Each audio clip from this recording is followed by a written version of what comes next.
everybody. Welcome back to the Dice Cult for episode 150 of On the Backs of Gods. I am your DM, Jillian, and we have our players here today, same as always. We have Kyle, Matt, Katie, Josh, and Greg. Um, we weren't here last week. Sometimes we need a week off, and hopefully this week we can come back into it swinging. If you hear any issues sound wise, please let us know. But if not, we certainly have places to be, and that place being a big fancy party. So I think we should go ahead and do a recap. And please, everybody, once again, take into account it's been now 2 weeks, and and I got one of them little smooth brains, but I'll do my best. Uh, Last time we were here, all of you were getting ready for a big old party, getting your outfits together. Listen, Oh no. the The cats children are were going upset. through it today. But the party, getting their outfits together, interpreting or pushing down deep into the recesses of their mind dreams that they have had. And basically, it's just a day of getting things together as at sundown, it's time for the shindig. All of you get your shit together. Some of you with very particular goals in mind, some of you just with the intent of having a good time. Uh, Depending on your goals, you all stride forward with Thor and company in tow.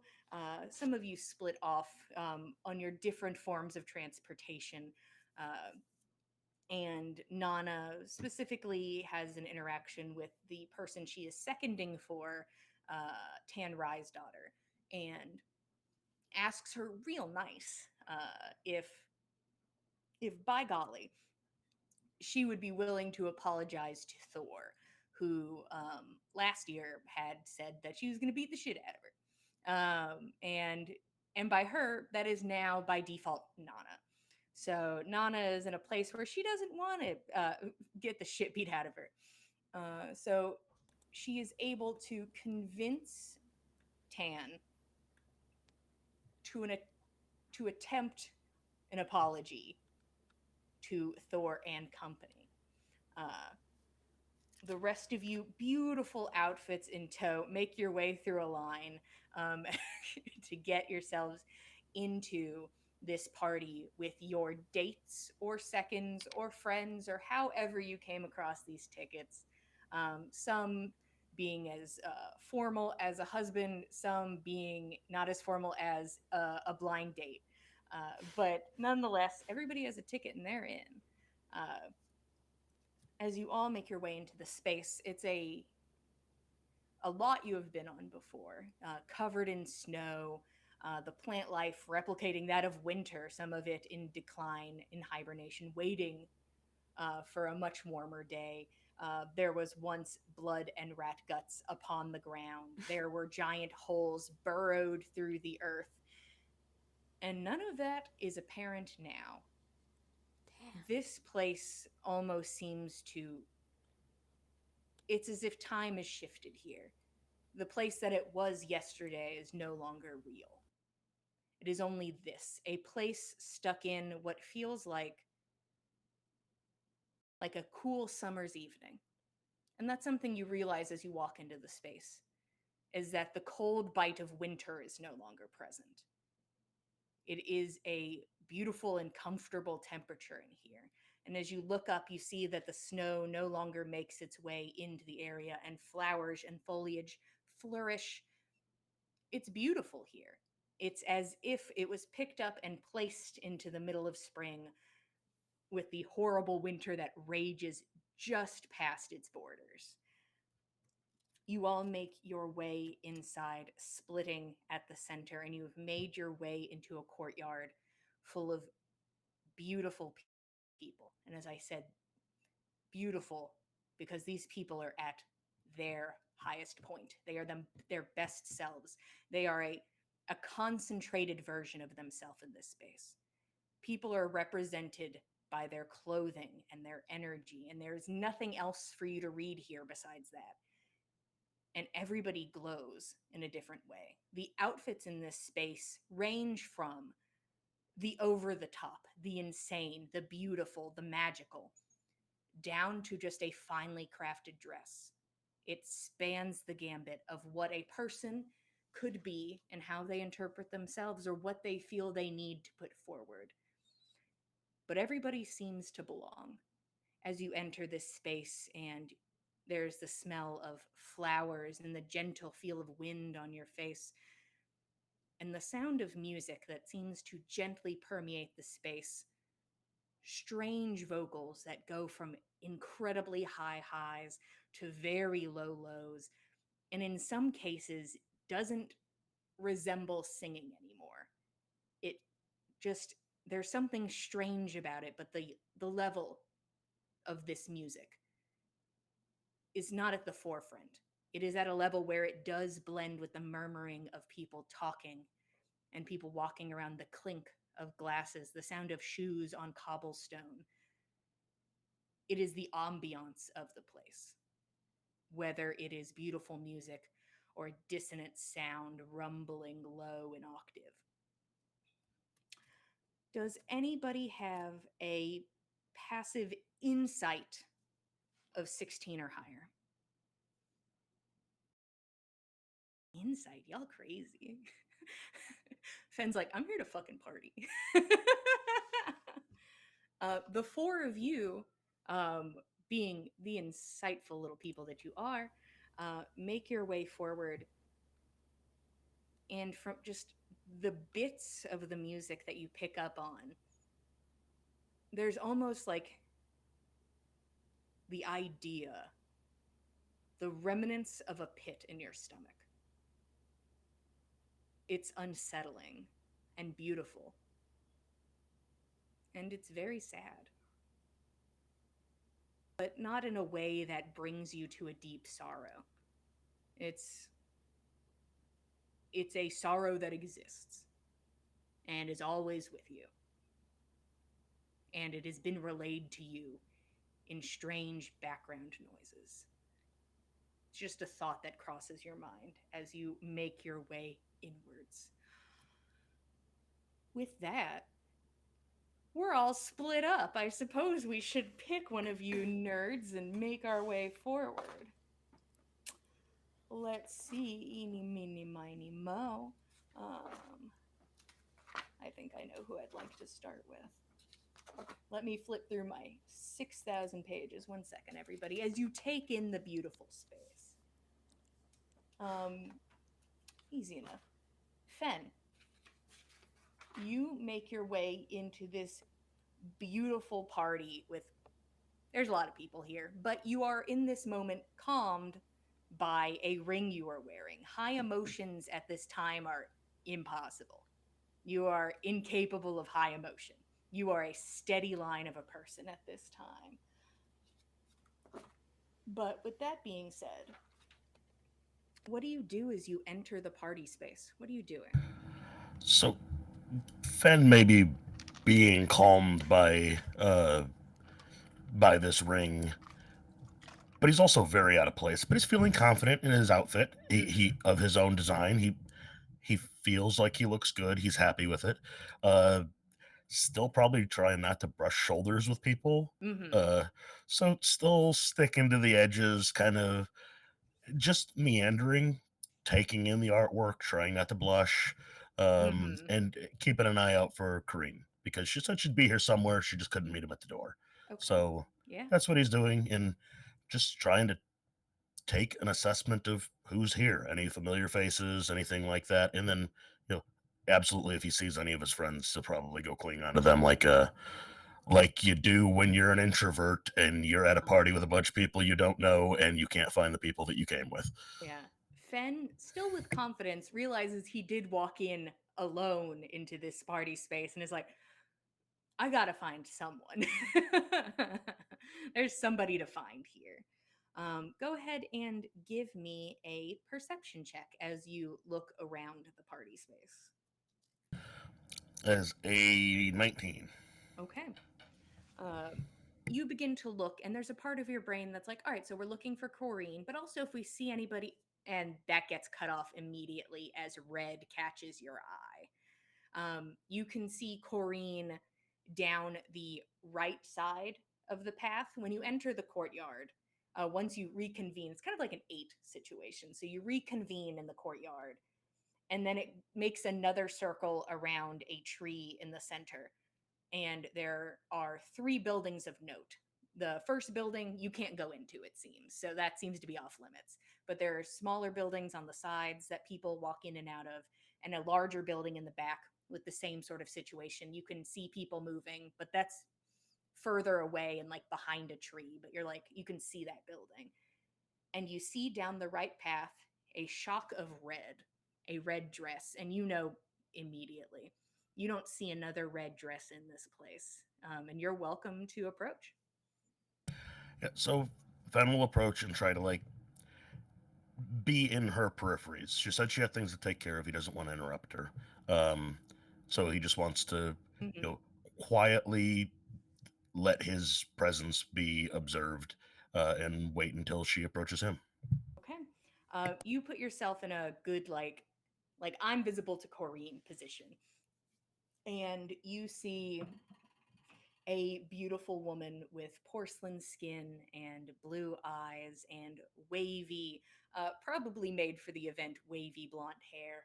Um, you can see in different parts of her hair, it seems to be laced with pearls, a bit sporadic. Uh, no rhyme or reason to that in particular, wearing her signature red tone of dress. This dress has a sweetheart neckline and the cuff sleeves that are made fully of pearls. And as you kind of make your way around going into her periphery, the full backside of the dress, the back panel going all the way down into a train, is just pearls stitched together into this space. There is the hint of skin beneath it, but nothing that you would consider obscene. As you make your way over to her and see that she is um, smiling as she talks to a man. Taking in her outfit, it is simple and clean and elegant. It goes to that spectrum I was speaking of. Fen and Corrine in the space together, both ends of this high end spectrum of the combination of magic and show, and just a simple, nice dress. As she also just wears a simple black mask, very simple and classic, with a little pearl necklace. She's speaking to a man who is wearing a black suit that is accented with stitching of different colored feathers, covering the suit in different places, almost as if, this person was hit with a down feather pillow, and wherever the feathers landed, that's where they stitched in a bunch of beautifully done feathers. They are also wearing a large hat that curls a bit at the front with a couple feathers in that, and a nice, well trimmed, twirled up mustache. It's Marcher. She is currently speaking to Marcher, who has a rapier at his side and smiles as he talks to her. And you watch Corrine's eyes slowly move from Marcher and over to you. And she smiles and kind of gives you like a nod, like, just a second, and turns back to Marcher. And you can hear the tail end of a, I'm going to have to wrap this up. And you hear him respond with, uh, it is a beautiful party as ever. Thank you. And takes her hand and deeply kisses it before he turns to go. Notices you because, once again, you are a pinnacle of sight in this place, and acknowledges you, recognizes you, and like gives you like a bit of a like a half bow of acknowledgement. Fen will return his bow and realize he's got a lot more weight on the top of his head than he normally does, and straighten back up, uh, and wait for Kareen to finish up her conversation and head over if that's her plan to do. Yeah. Both of you kind of meet in the center on the side of one of these paths, and she smiles as she looks you over. I didn't I didn't realize you were the ostentatious type, and it's just a wide smile on her face as she takes in your outfit. I had a friend that was uh, quite into style, kind of turned me onto it a bit. Hmm. Uh, a bit of her rubbed off on me. And festival is important. Uh, Oh, it's cold outside. People need to be reminded of the warmth. This is lovely and made all the lovely by your presence. thank you, Fen. She smiles as she looks you over. Is there something? Is there something different? I'm not sure. I've got little illusory butterflies and stuff. I do love And those. the antlers are new. The antlers are new. I like them as well. It's not a visual thing. I'm an intuitive person on occasion. Sometimes, I can get a little lost in myself or whatever I'm doing, and I maybe don't take in the big picture. But your energy seems different. Your demeanor. I'm sorry. I've just been looking forward to this evening and glad to spend it with you. Well, you seem very, very calm about that. And she smiles. I'm trying to assess the way to behave in such company. I, I'd heard that there were interesting characters here, and a lot of them are strangers, just trying to not make a spectacle of myself and be a good guest. I see. And you see that she is now like fully assessing you because she's like, you can tell she's like, what, what's going on? Like, as she looks you over and she's like, I'm being rude. And she smiles and extends a hand forward to you. And Fen will take her hand and kiss it hopefully, without poking her in the eye with his antlers. Did not consider this eventuality. But you were able to do it flawlessly. And as you begin to pull your hand away, she like takes your hand. Is this magical? And like tilts your hand back up to look at you where you can see the ring on your finger. Does she have the ring of calm emotions, or does she have the hand with the ring of protection? Uh, the answer is yes on any of them. It's the ring of calm emotions. Oh, that was the souvenir that you uh, gave for Oh, right. the assistance with prepping the grounds, as it were. Interesting. I didn't know it was magic. How lucky for you. Well, you're welcome to it if you like. I just thought it was just a memento of a time that we spent together. Well, I'm not going to take a gift back, but if you would,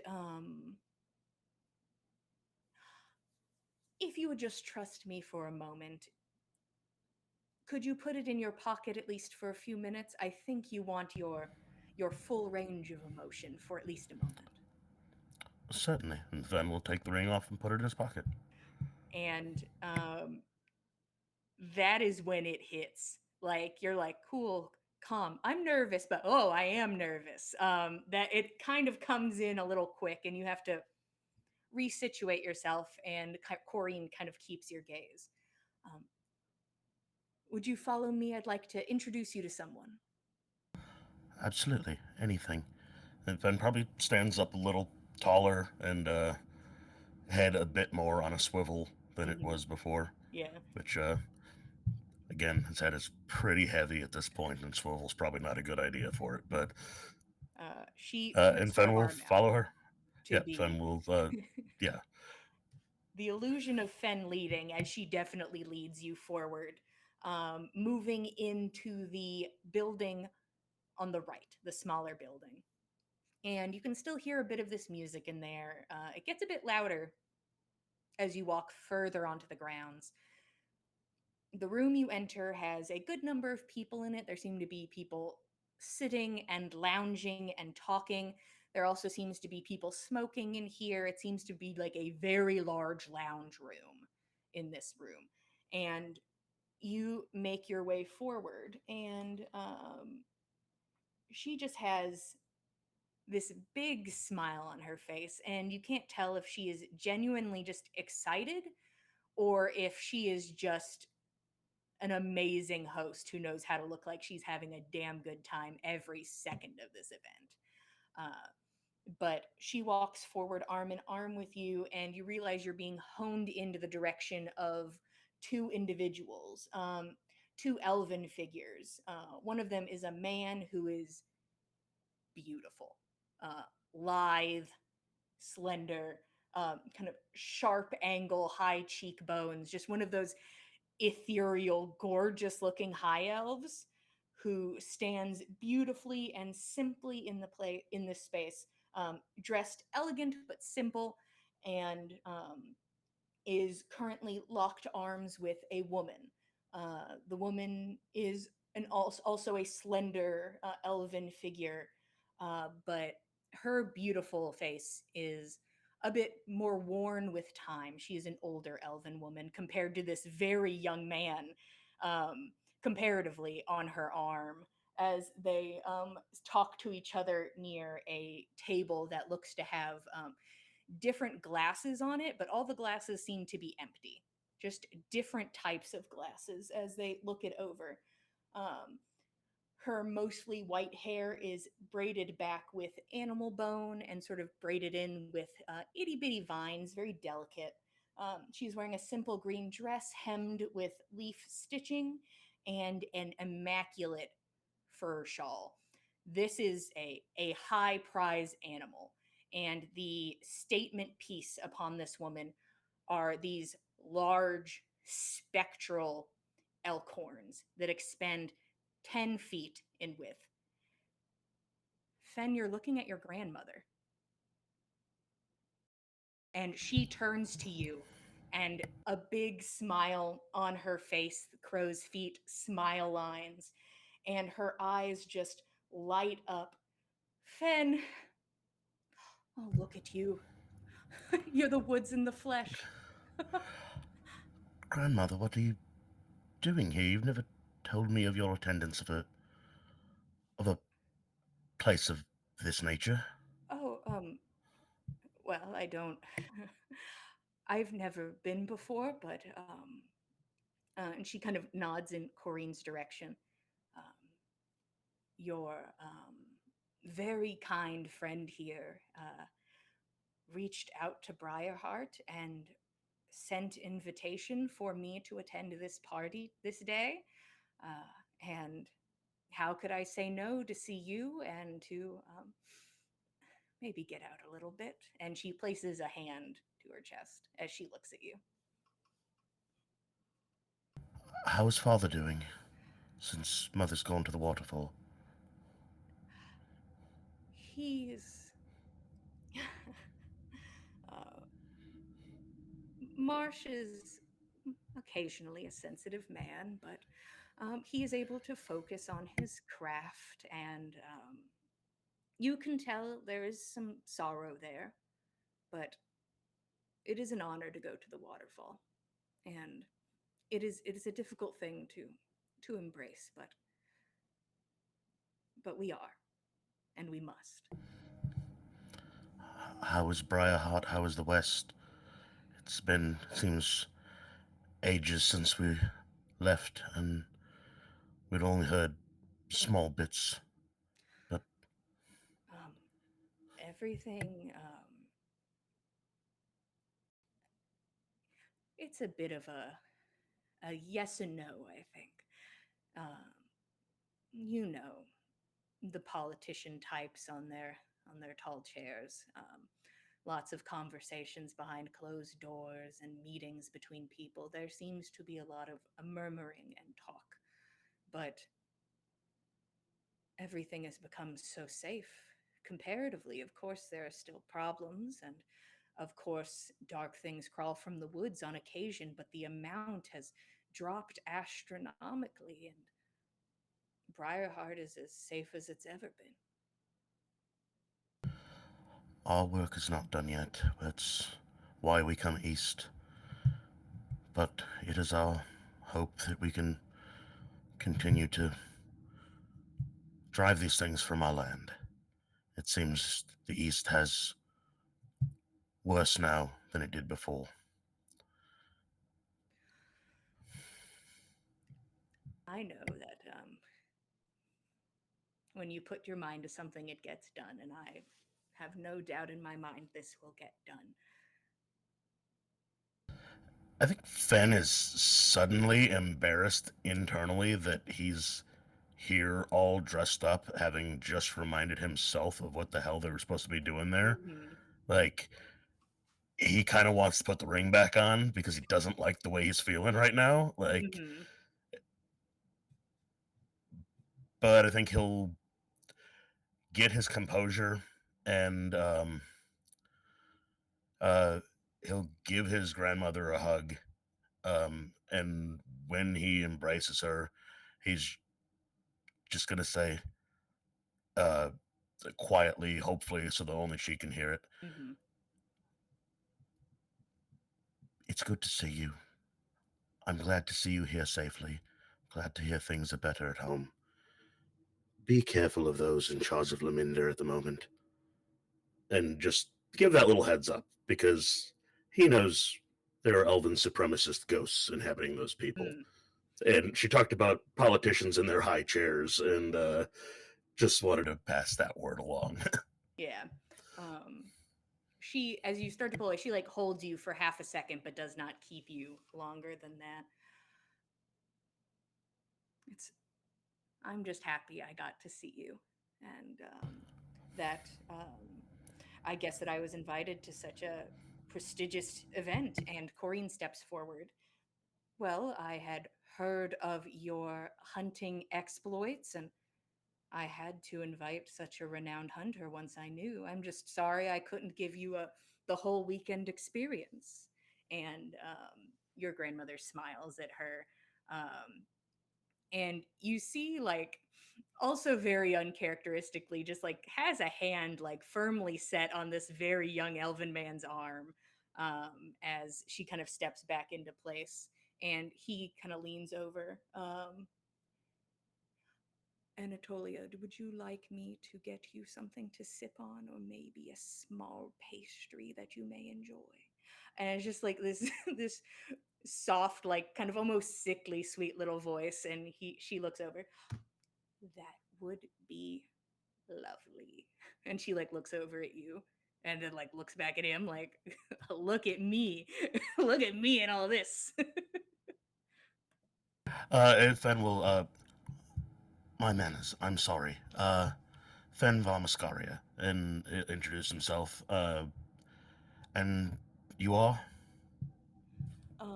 He smiles and steps forward and does a very formal looking bow.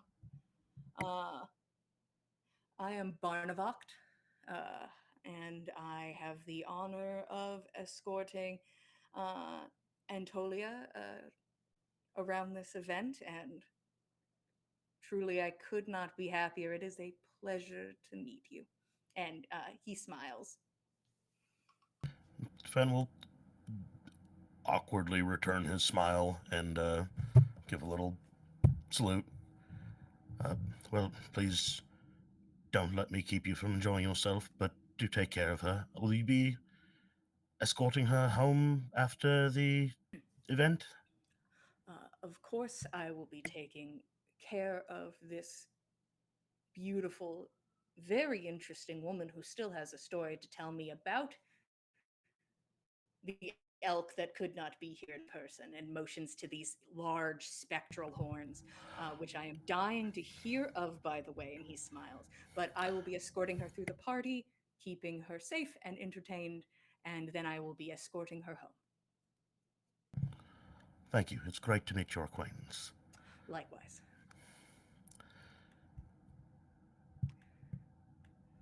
And there's a moment, I think, of pleasantries as Corrine also steps in, trying to just, have a um, a casual conversation with your grandmother and with the young thing on her arm, and eventually turns to you and says,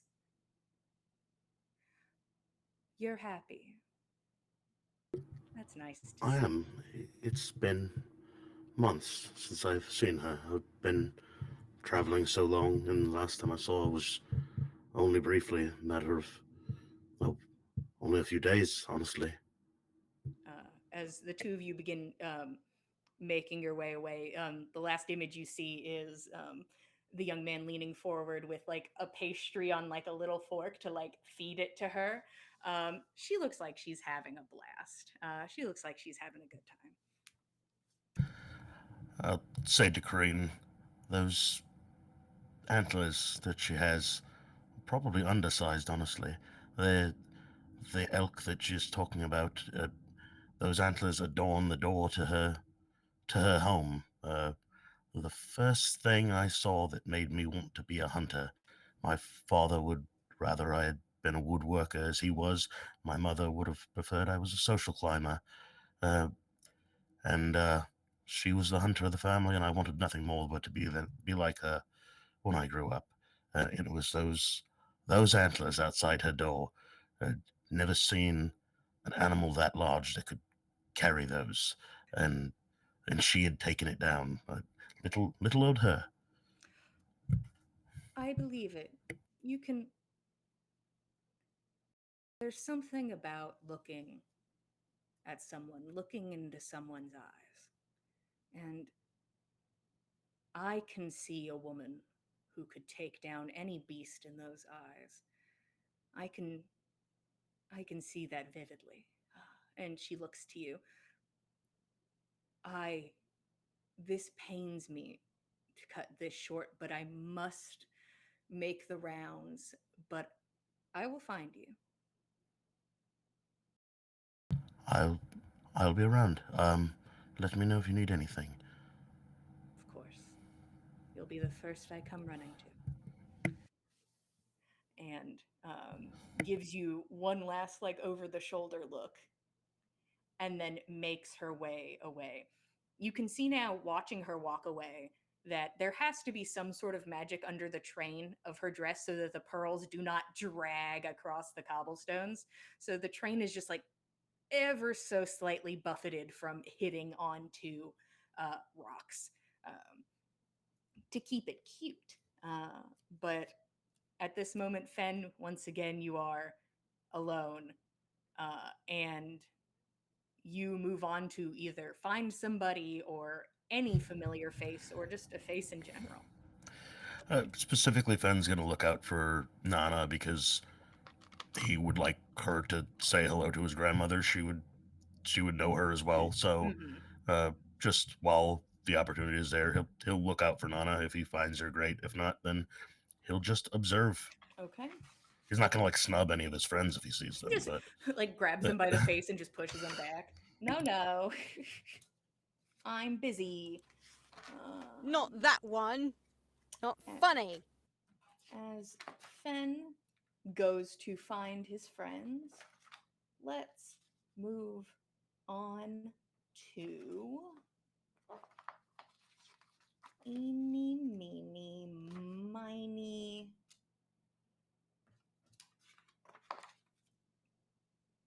Keld. Eeny, meeny, miny, killed. Eeny, meeny, miny, Keld. Um, Keld, you enter into this space, the sound of the music kind of gently thrumming just right in the back of your mind. Mm, And you are fully triangulated by three of the most intimidating women in town. nice. As Thor holds your arm on one side, she's wearing a very tight bodice and wearing a skirt with it that looks like somebody had like, when classy women pick up the front of their skirt a bit so they can Mm, walk down the steps. It's kind of like she pulled it all the way up and it was tied together in the front so that she could easily walk around with some pants underneath for class reasons, and one exposed arm that is covered in the char brought on from a lightning strike to add that extra bit to the outfit. On your other side is Maggie, a thin, very slender woman who's wearing an outfit that looks sort of like made of fabric, like a splatter of ink. And it's very asymmetrical. As part of it almost looks like it's dripping down one side of the leg and like almost a big comical drop. And behind you is Gressa, the woman with the head of a bull, wearing a dress with kind of poofier, billowy sleeves, very feminine, um, but a skirt that is short enough to show off the furry bull legs in all their glory.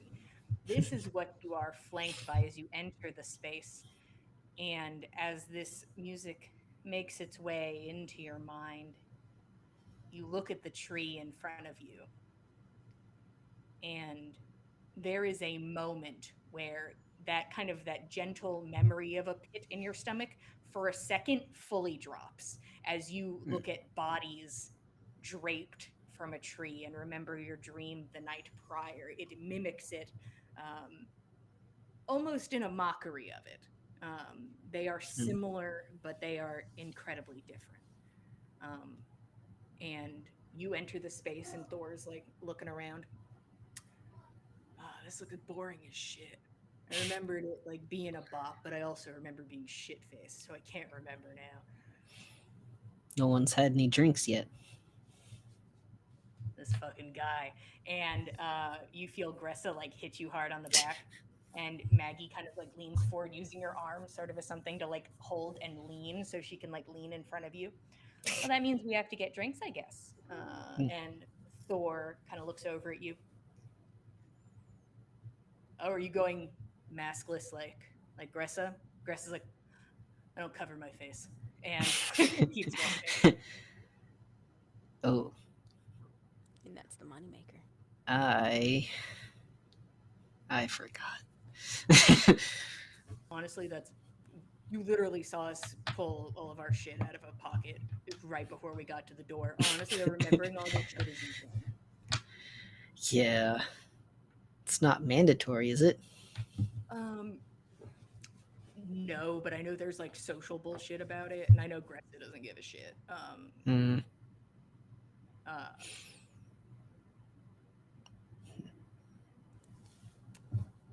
mean,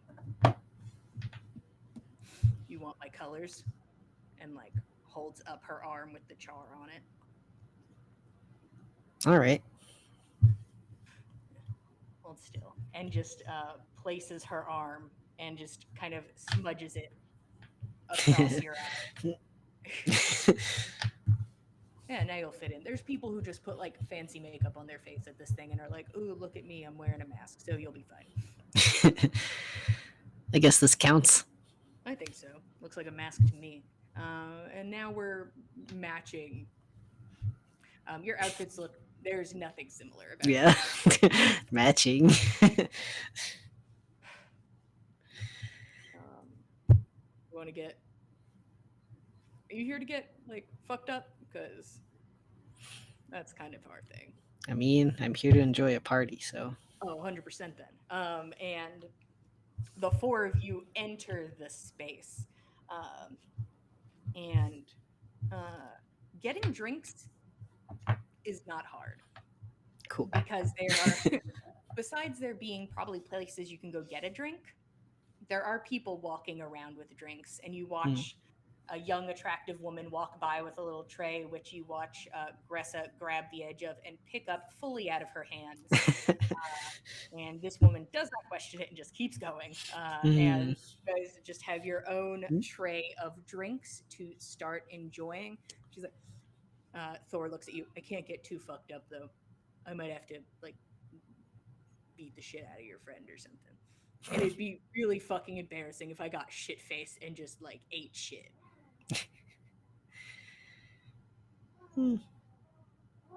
Hey, listen, you have to be on my side.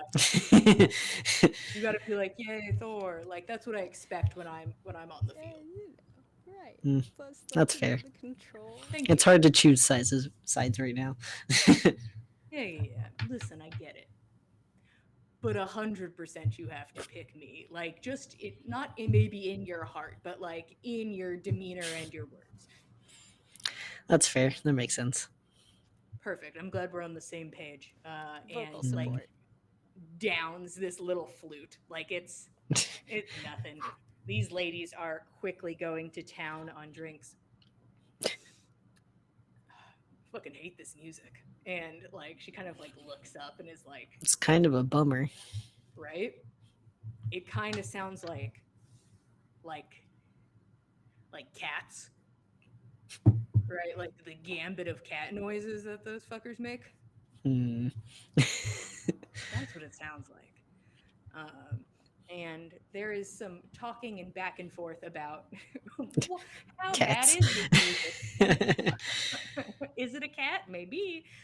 Is it live or is it? Um, Is it an you undead cat?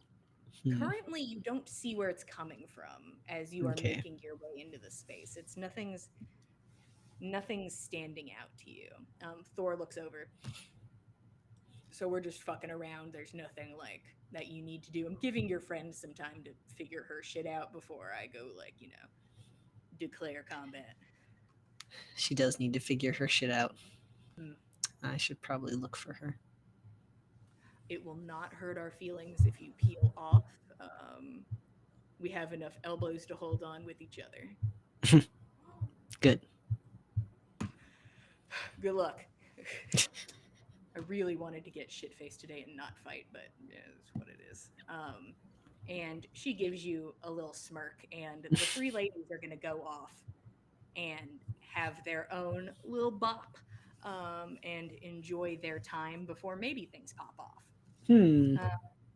On that note, we might as well move over to Nana.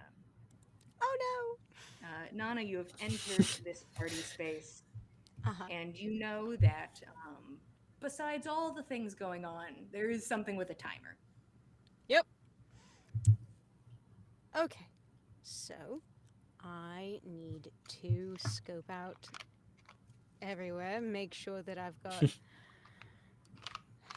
many eggs in a basket as I possibly can, and hope that maybe we can make sure that this apology does not go pear-shaped.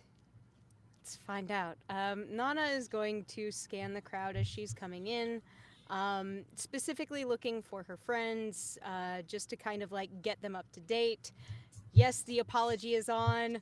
We'll see if her heart is in it, etc. So any of her friends that she can spot coming in, she'd like to kind of like find. You can't find Fen or Nyx or Roshan, but based on that, you could find possibly Keld and Fen and get them in the loop. Okay. Okay. At the very least, I'll make my way towards whoever I can find first, and like kind of make my way through. So I'm thinking we're kind of on the same side of the path around. If You I'm guys haven't remembering made right. it to like the second half. You're sort of on the No. beginning half of this circle. Okay. Right. Killed has Okay. eyes out for you, so. That's Keld true, you, like, and you're see each big. other, and You big. Fen at this Hey. time would probably still be having his conversation, but you That's got sort of what Keld. I figured. Okay, cool. So Nana will kind of make her way over to Keld. Okay, is your friend, your date, your plus one around at the moment? They just took off. You're safe. Whoa, For now. lucky me. Oh, good. Okay, well, maybe. Actually safe, we'll see. I did, I think, manage to convince Tanrai's daughter to try an apology. She sounded serious about doing the attempt, but based on what I've heard about her and based on her reaction, when I posed the option, I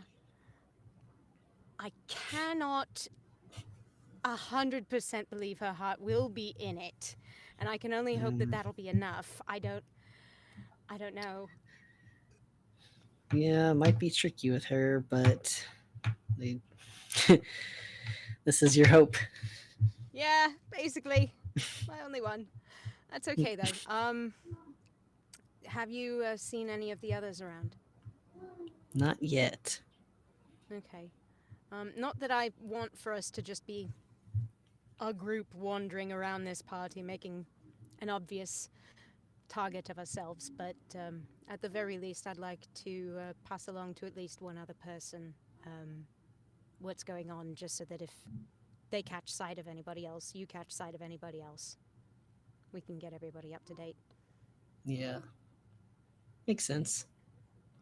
It'd be Um, nice to have a little regroup real quick. yeah, just make sure that everything is spinning like it should. I might ask Roshan for a little inspiring something. Hmm. Line from a poem, something out of that very brainy book he's been reading. I don't know. I'll hold Didn't out seem one very of the inspiring, drinks but that I have. oh, thank you. Shouldn't, but also my knees We might had be a whole tray. going to watery a little. Oh wow, goodness, they're very Um, generous with the alcohol around here, and aren't they? this is me. I'm going to be fully transparent with you Yeah. for your goal, Nana. Yes. You had a DC of 20 to get Tanrai's daughter to consider apologizing. Tanrai's daughter has to do the same thing.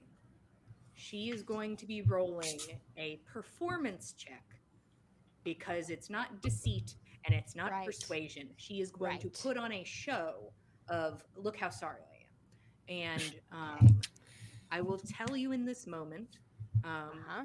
she has to hit that 20 and she has a +2.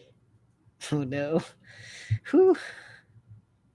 So, however you want All to right. do your damnedest to help that situation, Uh huh. maybe Oh, consider by it. golly. Yeah, I think I'm gonna have Roshan put that inspiration on Tan. And maybe I will also enhance her ability if she'll let me. Maybe she'll consider that an insult. I don't know. Who We'll knows? find out. You We'll don't know find this out. woman. Nana um, just running numbers in her head. Oh, God. as Nana begins running the numbers and the different types of magic that maybe need be on the table for this, we Hmm. scan the crowd. Ooh, woo. Woo. Who And visits us? the cat sounds is the ambiance. It's the music. It's the music. Ah, that it was established. That is what I Thor did. and Company That's said. he's just in the background. Just mom, I float up.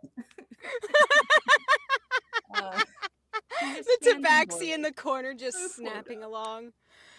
Speaks to my soul. I think at this moment we'll go over to Roshan. Get Roshan Hi. established in the place. Hi there. Um, Hi. you are walking arm in arm with Amelie, who is wearing her little baby blue dress with a little pillbox hat with the white fringe covering just a little bit of the face to try and match your large sum of fringe. She's like just a little fringe, baby blue, baby fringe, and Roshan immediately. It is like somebody, blew the whistle for the race to start. Amelie is approached by people.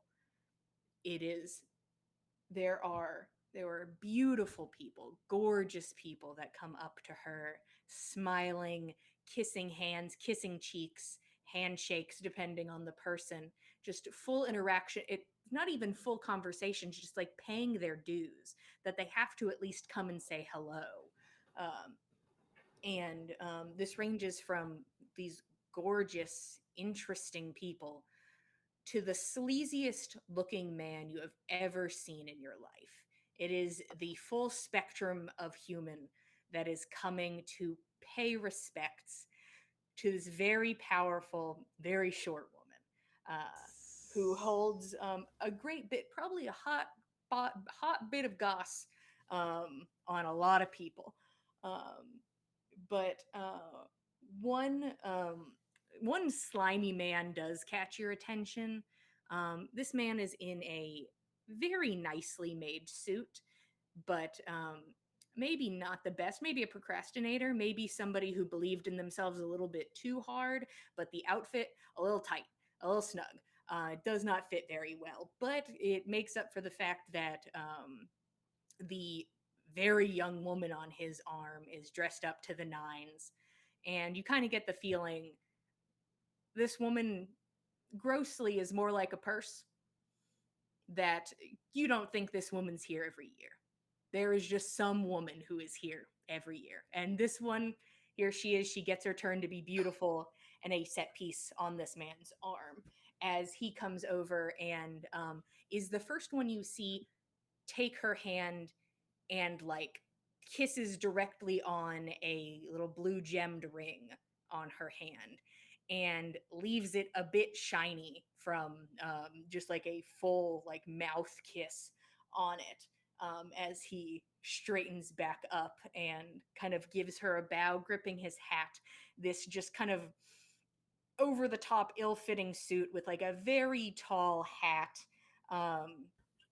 During this, you are introduced to everybody, and people are happy to make your acquaintance.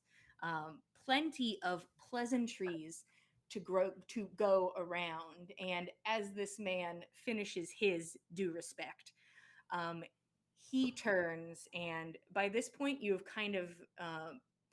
It seems there's Roshan, as you are people watching and picking up on the energy of the place. It is a carousel of interaction. In this center circle, it's like people come in and they do their round and then they go do whatever they want to do. But it's like they have to do this circle. And that's currently where Amelie is taking you around this circle as you pass the first building on the right side. And this gross man who's at his peak, I guess, based on the canon that I've presented. This is his peak. Uh, Turns and walks off, and you take in a group of goblin women who are kind of in a group together having a loud conversation. Uh, High voices, just that, like, some voices carry. These women's voices carry, and their laughs are boisterous and just fill the space. And you can see that they're having a good time as they stand around each other and talk and drink. And one of the women stands out like a beacon in the center of these goblin women. You see a short goblin woman who stands as if she is taller than Keld, that she is the mountain in the middle of these goblins, an energy of height. And her green skin is accented with like a heavy black eyeliner and highlights on the highest points of her face. She wears a dark lipstick, which accents her very sharp, very white teeth. She's wearing silver jewelry on her hands and ears and one in her septum. Her outfit is a shawl that drapes over the front and the back of blues and blacks over like very tight fitting pants and a high boot. Uh, and atop her head, the piece de resistance, the piece that stands out, is a tall silver crown that rests in the center, and the design of the crown is that of a mountain lion. And she stands in the middle of this group laughing, full body laughter.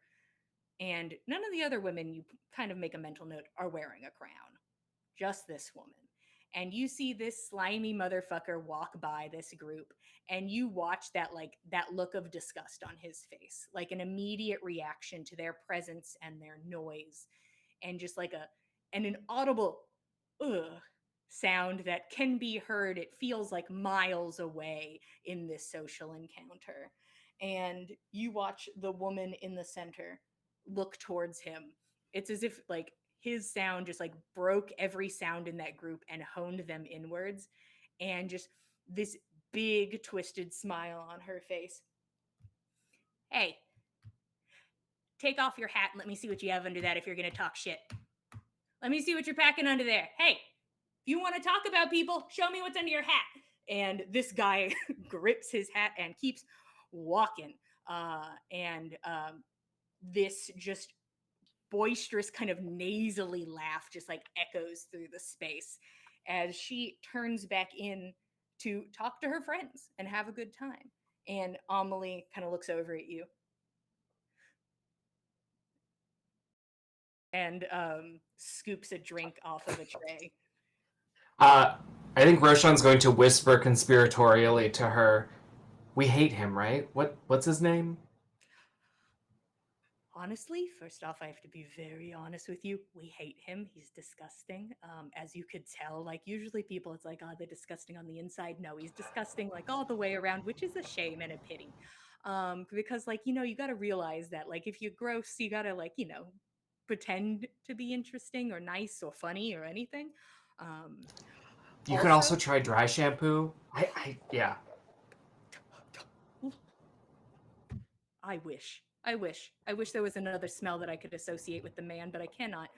And I'm going to be perfectly honest with you, Roshan. I don't know that man's name. He came over, slobbered on my ring. I don't know him. Well, I know him. I know what he's done. I know him by his acts and his deeds. I couldn't tell you his name to save my life. I can't blame you.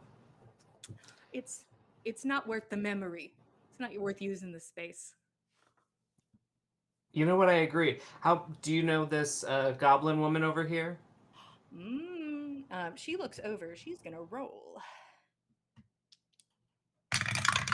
Amelie, do you know what's going on? Okay, this is some of the tea. So you're going to have to excuse me that I don't know all the details because there's a lot of people here that I could talk for a very long time. Um, I think that our sweaty idiot friend may have insulted himself a queen from the Underdark, and she smiles. I was getting that idea. Do you want to go introduce ourselves? Oh my god. All right, you lead. I'm the beautiful woman on your arm. You got this. Um, Roshan will go over and say, "I'm sorry, we haven't met, but I just wanted to compliment you on how thoroughly you handled that disgusting man who just walked by. It was masterful." uh, all the women look up at you from their vantage point. They're all wearing dresses that are in, or outfits that are in, like at least the same tone of jewel tone. So none of them are the same color, but you can tell they all fit together as the one in the center smiles at you. Honestly, the thing is, somebody's never put that guy in his place and somebody just has to. And I am happy to do it. And just big white toothed smile. Um, I know they kiss hands up here or cheeks. What do you do? Uh, Whichever you're most comfortable with. My name is Roshan, and this is my companion Amelie. It is nice to meet you. You watch as she like goes over her options mentally. She like looks at one hand and like looks at another hand and like looks up at you. Um, and she extends a hand upwards towards you in the bit of the down position. And Roshan will. I kind of assume she has some rings. Oh yeah, her Yeah. fingers are covered in silver rings. He'll kiss whichever one looks most important. Uh, big smile on her face. Um, honestly, sometimes you just gotta tell it like it is, Roshan, Amelie. My name is Thruly. Uh, and the women kind of like look at her and are like, hey, come on, come on, come on. Now this time. Do it, do it. I'm Queen Thruly. And it is a pleasure to meet you and walk on your grass and look at your snow that doesn't hit the ground. It usually hits the ground, but this place is a little special. It's a pleasure to meet you, and we won't keep you, but if you need some friends to gossip with throughout the party, you know where we'll be. That sounds great. Honestly, let me get like a little repertoire of assholes and then I will be finding you. And then Roshan kind of waves over one of the the the drinks people and uh, hands out drinks to them just so that they can do a little cheers. And they all happily do a little cheers. Amelie is like kind of this middle height between the group of you, so you all kind of cheers kind of at her height, which works for her. And you part having met one of the monarchs from the Underdark, and you see as you start to walk away, Amelie stops and is like looking off. Hey there, honey. Are you good if I separate for a second? I gotta have one of those talks with somebody. Fully. I probably have some friends whose lives need saving anyway. Look at you, a hero. I love it. And Roshan, as they're parting, will give her just a little kiss on the hand. And Mm. Roshan's getting a lot of kisses. A lot of kisses Well, today. given a lot of kisses A lot of today. kisses to be put out. Just dealing kisses. But Amelie parts from you and goes into one of the buildings. She goes into the smaller building on the right, the lounge room. Which, from your perspective, you can see now the couches, the ways to smoke, the strange table of just empty glasses. But at this point, I think there's only one more person to go talk to as people begin to try and find each other to prepare for things that need must be done. Where? Oh, I see it. Cut it off at the bottom. That's where she is. Nyx. Oh, yeah. You and Russ enter the space. You wearing a braid of his hair, him wearing a gem the same tone as yours. You both match beautifully. And you begin to make your way into the space and immediately notice how hard Russ is trying to not look at any of the art. These people that are laid out nude in strange or sexual or artistic positions, and just seems. And it's difficult. You can see this is a difficult task not to look at any of them because they're everywhere. I think she's doing the same thing because it's just weird. There's no reason for this art. She's purposefully not looking at them as much as possible. Yeah. You walk by the bush where the two people are like in this like very sensual Mhm. sexual hug, and you're like both like, no, don't look there, don't look at it. No. As you make your way forward, kind of Russ like tilts his head towards you. So usually the pomp and circumstance of it all is that you make the circle and then you can go about your business. Um, Honestly, I usually just do it to be polite, and the first night my boss doesn't come anyways, so I'll go with. I thought this is a date, so we're supposed to be together anyway. So we're also married, so I feel like yeah, that like it it's like makes a sense. it's it does make sense. Mhm. Makes sense to me. And he kind of keeps his arm with yours and begins walking. And Russ, in a different way than Amelie, is immediately approached by many, many people. Most to just say hello or congratulations, or some people just like giving a bit of awe. Like not like it's almost like seeing a celebrity. It's like, ooh, some people being like last year was amazing and things like that. A lot of back and forth, which you can see Russ seems uncomfortable with this amount of attention, but acknowledges each person, and you see does not often like fully stop movement. Like there's occasionally like he'll turn and like kind of pull you to like face somebody, and then will will try his best to refocus and keep walking. As you're going, a soft looking woman comes over in a little bell dress and looks up at Russ and smiles. Says, "Hi, Russ." And Russ gives her a bow and a smile as she walks off, and then Russ immediately like looks over at you. What? Do we know her?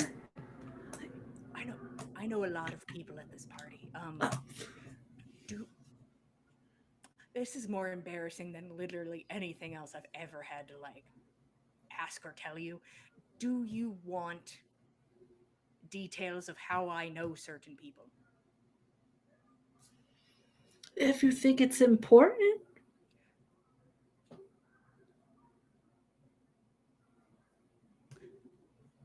All right, I'll consider if something important pops up. Okay. It's really they're only carrying alcohol around on these trays. I have not seen anything else for me to drink. Oh, well, if you're interested, there's a spot where I know we can get whatever we want to drink. But also, um, did you want to like partake in? Can't think of like a fancy way to say it. Did you want to do like drugs? It's, it's part of the party experience, I think. Well, I usually do a little, But but like I have to stay at least like somewhat wits about me. after the circle, you know, Oh, you 100%. know, You can't get give it a little time, and you can't then, get fucked up you know, before you finish the circle. Some people are able to, and like good on them, but I'm still learning how to walk in these, and I don't know if it's the best choice for right when we're doing the circle to have drugs. So mm, you know, we can wait but for the lounge setup right. to try that out. Okay. All right, onward. The Just, circle. it's a long circle. Yeah, It is quite the big circle. Um, it as felt a you, lot smaller yesterday when it was empty. yeah, there's something. The shoes probably aren't helping, and then like the slow fancy walk that we're doing probably also isn't helping. Um, but the two of you continue walking and going about your very nice and polite hellos and how do you do's to very fancy people who are just seemed really excited to see Russ. And Russ, pretending as best he can to be excited about seeing them, um, you eventually, so far, one of the people to make it furthest in the circle in this time, you are presented with a circle where there is no cobblestone, there is no grass. It is just dirt. It is a large circle of dirt with three circles, one larger, one smaller, and then one smaller than that. And there is a woman, body draped in simple black fabric, barefoot, who walks the circle. She walks around the circle, and as you get closer, you can see the the red sort of puffy look to the eyes and cheeks as she walks the circle, stoic, eyes forward, as if the rest of the party isn't there. And she just walks. You see Russ is trying very hard not to look at her.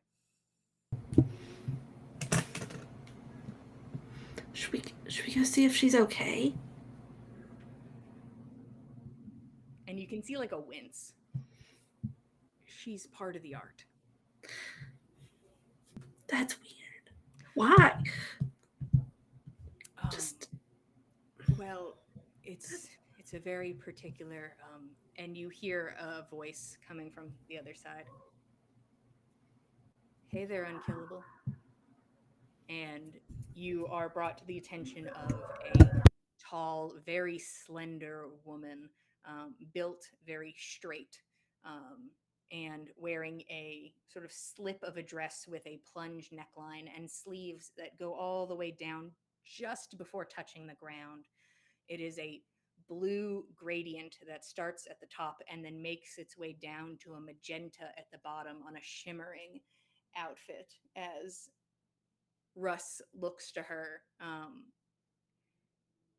And it is the pleasantries, but this is not the same thing. this is more of a conversation with somebody he knows, and it becomes more apparent when he looks at her as she raises her hand to be kissed, and he says, um, "Hello, Linnea. I didn't think you were that sort of lady," and like takes her hand to be kissed. And as he takes it and kisses it, she looks at him. Um, well, I am now that my parents have passed. And he looks up from her hand. My condolences and congratulations. And she smiles. Thank you. And turns her focus to you. One of the first people that you've encountered to actually like acknowledge you without Russ being like, and this is, she looks to you. You, you are gorgeous. The rumors that I've heard are true. Russ has been blessed. I'm Linnea of the Spine. I am a chief of Tears Shore, out east. I must not have gone there when we traveled. We are as far east as you can get. Oh, that makes sense because we were north and then kind of went south a bit and then this way. Didn't go all the way to the shore. There are rumors about what kind of rumors? Oh, well, I suppose it's not. If rumors can be true, I've heard that Russ has entwined himself with a beautiful young mystery woman, Mystery and you must be she. And your name is? I'm Nyx. It's nice to meet you, Nix. And looks to Russ. Um, are we keeping tradition? One dance? And Russ looks to her. I'll be sure to have an answer for you. And she looks to him and gives a nod, and then kind of gives like a I'm ending this conversation now sort of kind of lean of her body, and takes herself and continues outwards as he uh, kind of watches her go for half a second and then turns back to you.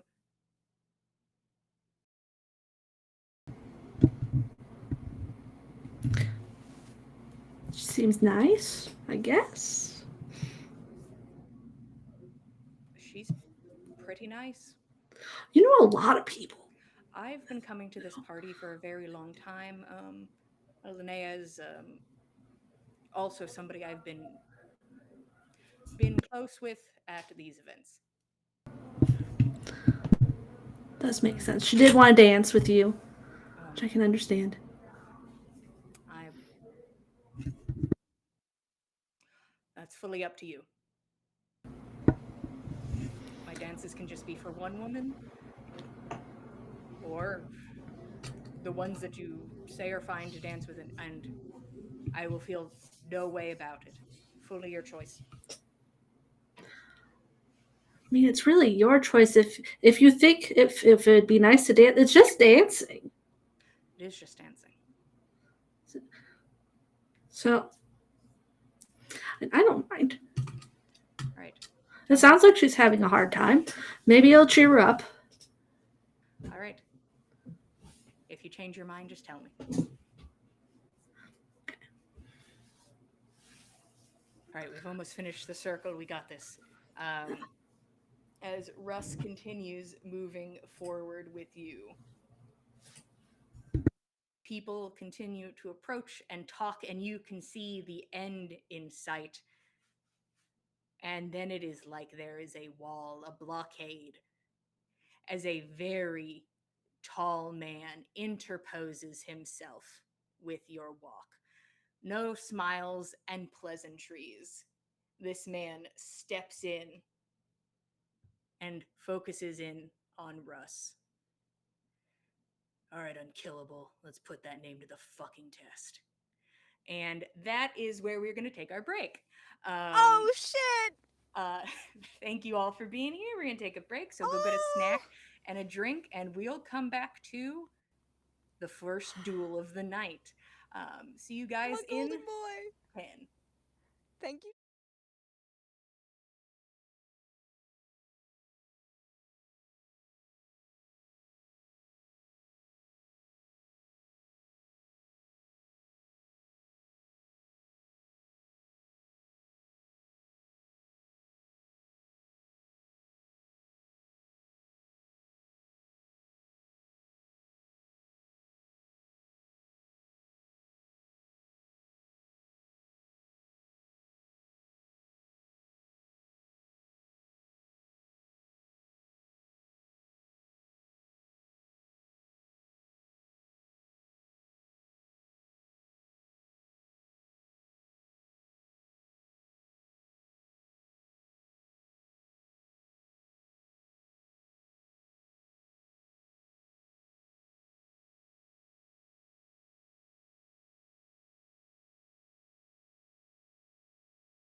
Fun.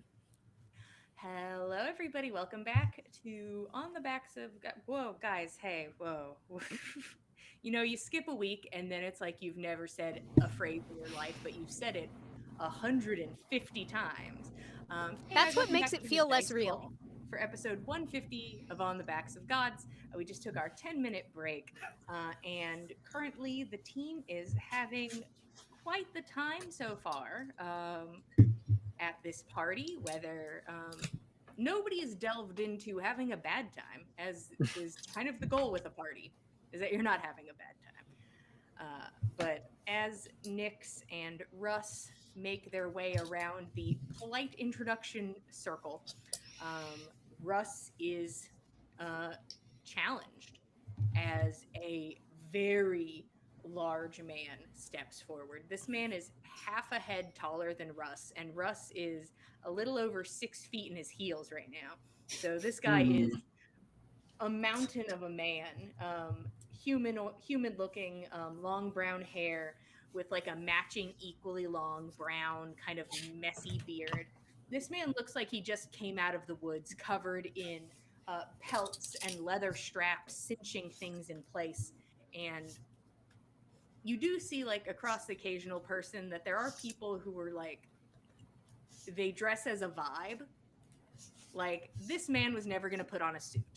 This man was never going to show up with little rain clouds popping around his head doing magic. This man was going to show up in his best pelts, and that's all it was ever going to be.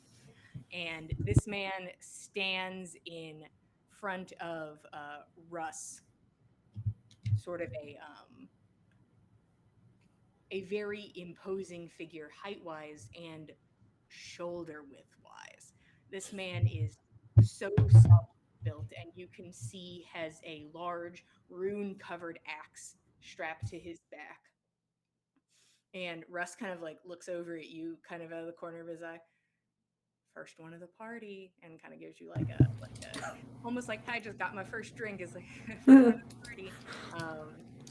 Just a little smile, a little upturn of the lip. Um, and you watch this man pull the axe off of his back and like present like a very like presentation style as he kind of starts to turn and look at people around. I, Raw the Axe, challenge you, Russ the Unkillable, to a fight to the death. And it's just like a snarl, and there is a little bit of spittle as Russ maintains eye contact with this man.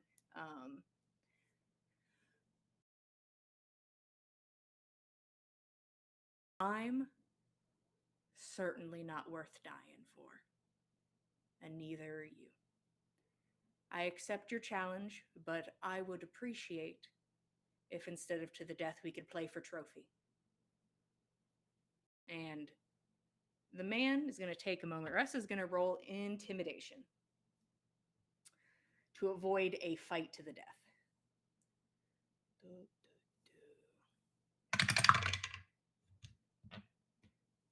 There is a lull. For trophy, then. And it just kind of like is just kind of hissed out. All right. Back to the circle. Any size preference? And there's a just kind of like an aggressive like shake of the head. You can see this man starting to already psych himself up. And Russ looks to you and kind of like motions forward, like, we have to walk back this way. Sadly, we made it past the thing, and now we have to go back this way. I'll turn back around. And is going to escort you back to the circle.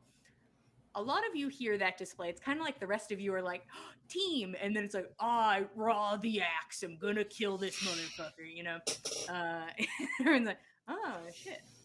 Oh boy. And you all are welcome to come over and spectate, unless there's something else you wanted to do.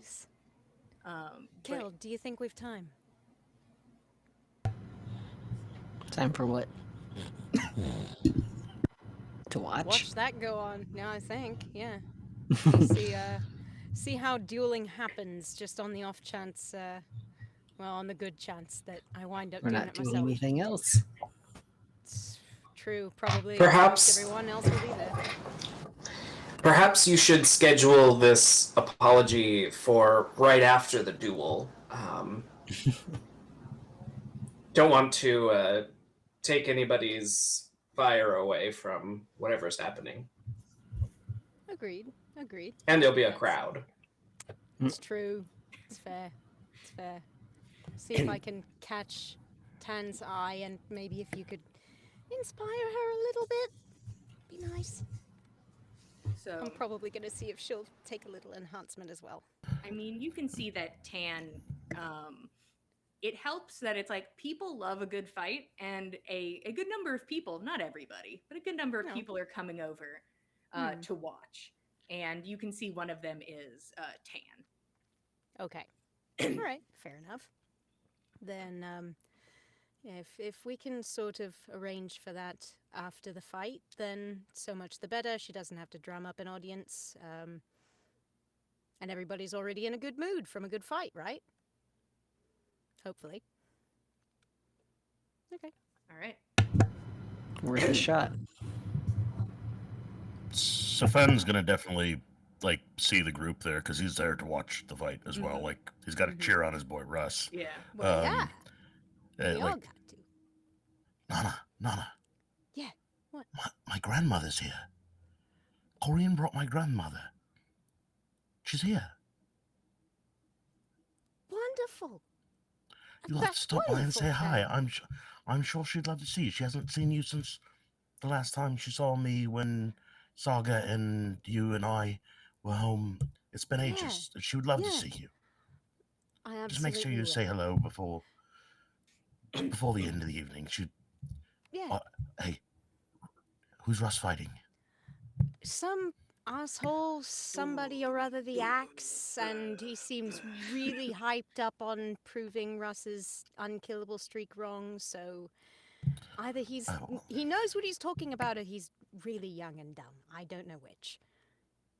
Oh, well, Russ, I'm sure Russ will be fine. He I don't doubt it. knows how to handle himself. Just needs to make sure he doesn't get hit in the balls. That seems to be a weak spot for him.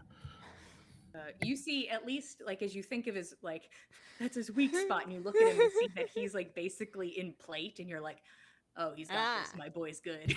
Is he gonna- He's He's so gonna be protected. Does he have an ornate codpiece? He does. It's just he puts Okay. it on for the fights. Just Yeah. it's another fist. It's for the flurry of blows. That's, He's just what Yeah. the bonus action's for. Rust. Of course. You have to Uh, get punched by Russ's pelvis at least once per At fight. least once. That's a stunning strike. I'll show you stunning. And Sure that's is. not canon, but I'll tell you what is canon. Is every fight Russ partakes in with another NPC, it's not me being like, oh, Russ is going to win now, or oh, Russ is going to lose now. I have rolled for every combat Russ is going to be in. So this is an actually rolled combat. So no, just me being like, he's best boy, or it's time to bring him down a peg. It's This is how the said dice went. the dice want what they want. So the outcome, she's actually real in canon and not just my choice for narrative reasons. Ooh. Well. But all of you make your way over with your game plan to also like tackle Tan at the end of this, while people are hopefully in a good mood. You can see on like the opposite side, Thor and the ladies have come over because they're not gonna not watch a fight either. Everybody comes over, and you see we are now in this preparation period, which you had heard about, and you realize is not very long. It is a handful of minutes that you have once a duel is declared. If you're changing something, you got to change it now, and then you go in. You can see this guy pacing along the edge of this circle, and you watch the woman in the black drapery stop and step away, no longer circling, and just goes and stands at like a central spot far away, not in a way of like she's going to say or do anything, but just as if something was picked up, put back on its shelf, and to maybe be brought out later, she steps to the side.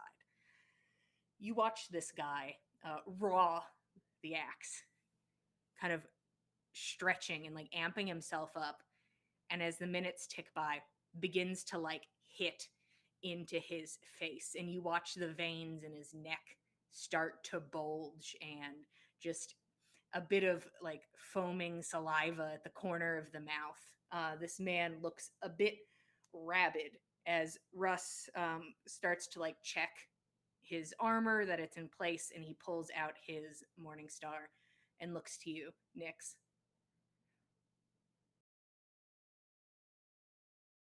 Are you going to cheer for me? Of course. And she'll give him a kiss on the cheek, too, for good luck. This guy doesn't stand a chance. He seems... It doesn't really seem like he does, but... Well, we'll see if big guy can take a hit. Let's not get cocky. And you watch immediately the swagger turn on as you watch, as this man over there is like hitting himself in the face. It's almost as if all of Russ's body goes lax. And there is just like a bend and a motion to the body, almost like a bit of a stumble in the walk. Just a very lackadaisical energy as both of them look at each other and then from opposite sides of the circle enter the space. And this guy enters the space, teeth already gnashing, knuckles turning white wrapped around the hilt of the axe. And Russ doesn't look like he did anything. Russ does not look like there was any prep besides making sure that his outfit was in place. And sort of just like a bit of a sway. It's almost just like cool kid walking down the hallway. It's just this guy just like woke up in his sweatpants and is going for a walk. That is the energy and the movement that he brings into the space. And then there is a hush as the two of them enter. And a moment that is cordial as both of them step towards the center and give a bow. And there is no alarm, there is no bell, there is no sound of go. It's as if they breathe in unison and they both move. Russ starts to move in, and this big guy is already there. Fast and agile and humongous. It takes 2 steps to be upon Russ and come down with this huge axe. Russ turns to the side, miss. The axe blade comes back up and he tilts his head back as it whooshes by a second time, and he ducks forward as the third attack goes over his head. And Russ turns, takes the Morning Star and hits into the side of his body, and then spins around, goes to the other side, and with the hilt slams it into this guy's stomach. And you hear as this guy's body locks up. This huge, imposing figure's body on the third hit freezes in place. And Russ begins to just wail on this guy as quickly as he can in the time frame that this body is stunned and unable to react. And he's back in it again as Russ kind of has moved back once the stun has wore off, and they move back into each other again. You watch as Russ kind of uses what you now see, which wasn't visible until interacted with. There is a wall around the combat space, and you watch Russ take a foot up onto this wall made of energy and kind of propel himself off of it and hit into this guy as he stumbles to the side. Russ moves up, jumps, and pushes himself off the other wall to get another higher strike. And this large hand grabs Russ by the face and slams him hard against this magical barrier. As Russ is now held in place, dangling a few feet over the ground, trying to get a better grip on the Morning Star for his new position. And you watch as Raw the axe kind of chokes up a bit on his and tries to swing into Russ, and it skids against the wall, and he is struggling to get a solid, heavy strike against him in this position. Russ chokes up on the Morning Star and jabs it into his solar plexus.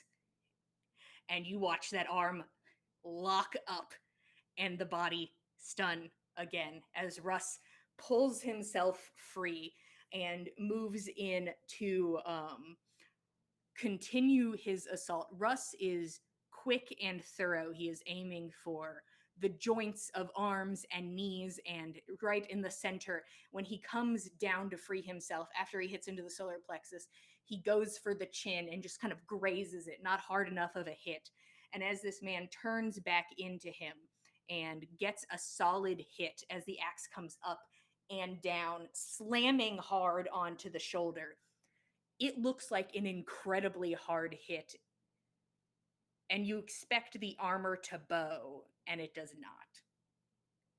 But Russ takes the hit. It is still a heavy hit as Russ takes it, kind of leans back, sort of that kind of fluid motion in his body, and then just a swing from beneath hits this man hard in the chin. He stumbles. Russ hits him in the back of the leg. He falls to his knees, and walking up as if he was not just casually, walking up casually as if he was not in a fight, Russ sort of kind of takes a couple steps inwards and takes the Morning Star and fully hits up as hard as he can under the chin. And this guy goes down. Russ, breathing heavy. It is like a lot of like polite claps, like just like people so good. like there was also like a lot of like murmuring during the fight and being like, oh, interesting. It's like people watching golf, but blood splatters against this magical barrier, and it's much more violent. Golf, And blood sport. golf, blood sport. What's the difference? Am I right, boys? It's all the same on the purge. What are you gonna do? So you all watch as Raw the Axe lays unconscious on the ground. You're pretty sure you can see a couple of his teeth a few feet away. And you watch Russ turn the Morning Star around, unscrew the bottom of the hilt, and pull out a small knife. Russ walks over to the man, and everyone watches intently as Russ takes the knife down and removes the man's ear. Oh. I think Roshan leans over to like Nana, Kelder, Fen, or whoever's there and says, couldn't he have just taken one of the teeth that fell out? Or like a lock Yikes. of hair, maybe, but I guess you have to make a point. I don't know. Russ kind of holds up the ear, and it's like, ooh, as if everybody was presented with something very cool and interesting. Yay! And Russ approaches, like as he's leaving, he approaches this magical wall. As you can see, it's starting to fade from the top down. And he takes the ear and just sort of grinds it against the magic until it ceases to be. And he walks out. And you watch as somebody on standby runs in to come make sure that Raw the Axe does not die. It was only a fight for trophy. And there you go. Russ comes back over to you, Nyx, and just like you can see as he's walking over, two other people approach him that look like the person who's healing Raw the Axe, and they're immediately like, prestidigitation, like as blood is pulled away from the clothing, and it's like there's a person who's trying to keep up, who's trying to do mending, and is like, I need a full minute, please stop walking. And Russ comes over and picks you up, Nyx, and kisses you. Just kisses him back, obviously. There is a murmur. Ooh, Yeah. there are people interested. And you can see that Raw the Axe is being taken care of, but is a couple teeth and an ear down. Rough. So what's y'all's game plan? What are you guys doing now? Wow. Well, definitely don't want to fight Russ any more than I want to fight Thor, very frankly. So let's see what we can do about the one. um, I'm gonna go and have a talk with Tan and hopefully hype her up a little bit, and maybe this won't go very badly. We'll find out. You've got this. Try my best. Roshan will follow but stay a little ways away, and when Nana's done telling her she needs to do it, he'll give her like a woo, go Tan, and give her some inspiration. There we go. Okay. So what's Yeah. your dice for inspiration? A D8. Okay, let me go ahead and get that. You approach So Tan. this isn't a Yes. this isn't a help. This is not a help. Like I can't take the help action on this. This wouldn't count for that. Fen is gonna give her space because he doesn't like want to be another person watching Tan have to do this embarrassing thing. Mm. So he's just gonna like go somewhere else. That's like his way of helping, is to like not one more person You're welcome. obviously watching. Yeah. I won't be seeing you. Bye. Tan looks to you, and it goes from like an amused, a combat face, to a Oh, it's hint her. of dread. Yeah. As I you get it. approach. Yep. I'm a bitter pill to swallow. That's okay. Nana will approach Tan, bow a little bit respectfully. Excellent bout, I thought.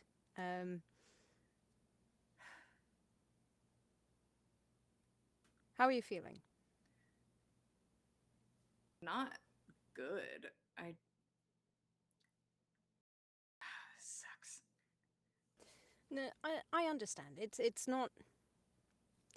Doesn't feel grand, but I firmly believe that this will be to your advantage in the long run. Possibly get you some extra leg up, diplomatically speaking, among your peers. You'll be the more civilized of the parties. I guess we'll see. I'm gonna get it over with. I think that's wise. And if you would allow me as your second, would you let me give you a little boost? Little bit of magic, sharpen up the cell a little. Yeah, okay. All right. Nana will give her enhance ability, Eagle Splendor, advantage on charisma checks. If you were able to if you had thanks for the magic, but it'd be better if you could pretend to be me or some shit. That'd have been better. I've left my disguising hat in my other cloak, unfortunately. I've not got that with me. All right, here I go. But I think you can do this. In fact, I know you can. Yeah. See? Random bystander thinks so. Woo. I hate that. And she takes a drink off of a tray and just fully knocks it back and looks to you. If you could be there with me, I'd appreciate it. I absolutely will. And the two of you walk through this now a bit more crowded situation and approach Thor, Maggie, and Gressa, who are all talking loudly and joking and laughing and talking about the fight. And you can hear I'm gonna take one of those teeth, that Of souvenir. Who wouldn't? I went to watch a duel and all I got was an incisor, All I got was a stupid incisor. But once they see Tan approaching, it's all eyes on her, and you watch Thor step forward to be kind of flanked behind by the two others as she kind of, her face sours a bit and she kind of clicks her tongue. Thor doesn't say anything, but she looks to Tan expectantly. Almost not expectantly. Almost like, I don't expect you to do anything, but here's the floor. So I am going to roll her bardic inspiration first. She has to hit a 20. Okay, she got a 5, so she's adding 7 to this roll, which I think is what Nana might have also had. Okay, so 13 or higher, I believe. I will roll one at a time. Okay. Come on, hon. Second dice.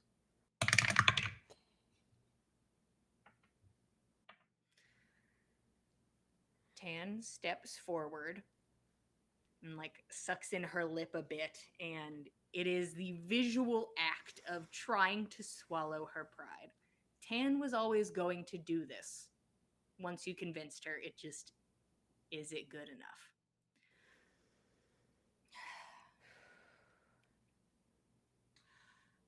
Excuse me.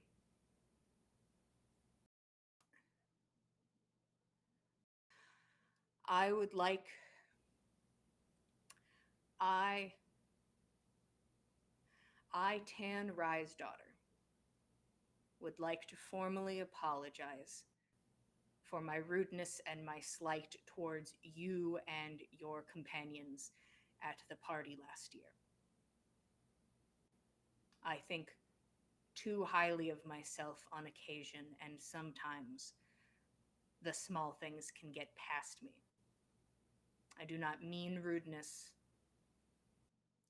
but that does not excuse it. I would humbly request that you accept this admission, this apology, and revoke any intent of combat. And people are like, ooh, this is almost as good as combat. How fun. and,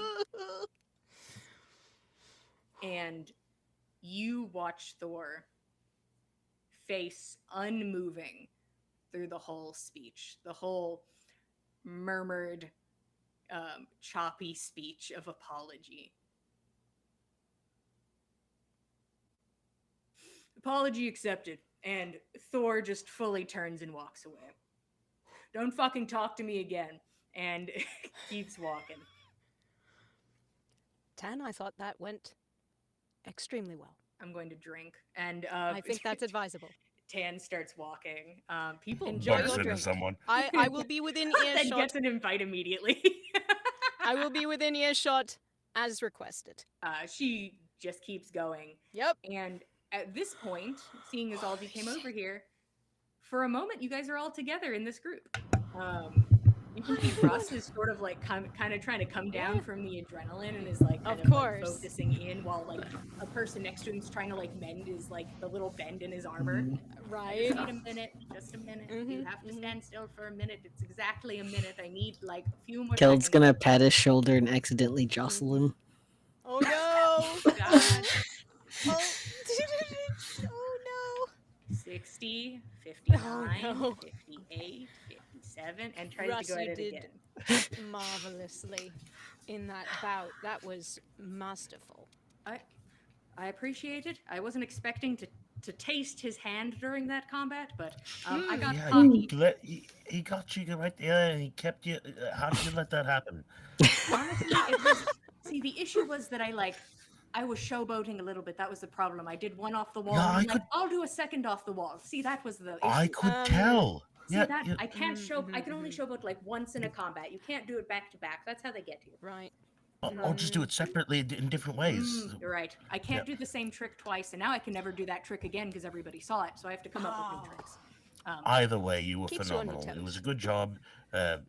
You can't walk away without a scratch. Then people don't know that you fought. That's true. That's true. I appreciate it. Thank you for watching. Hopefully, it wasn't too much.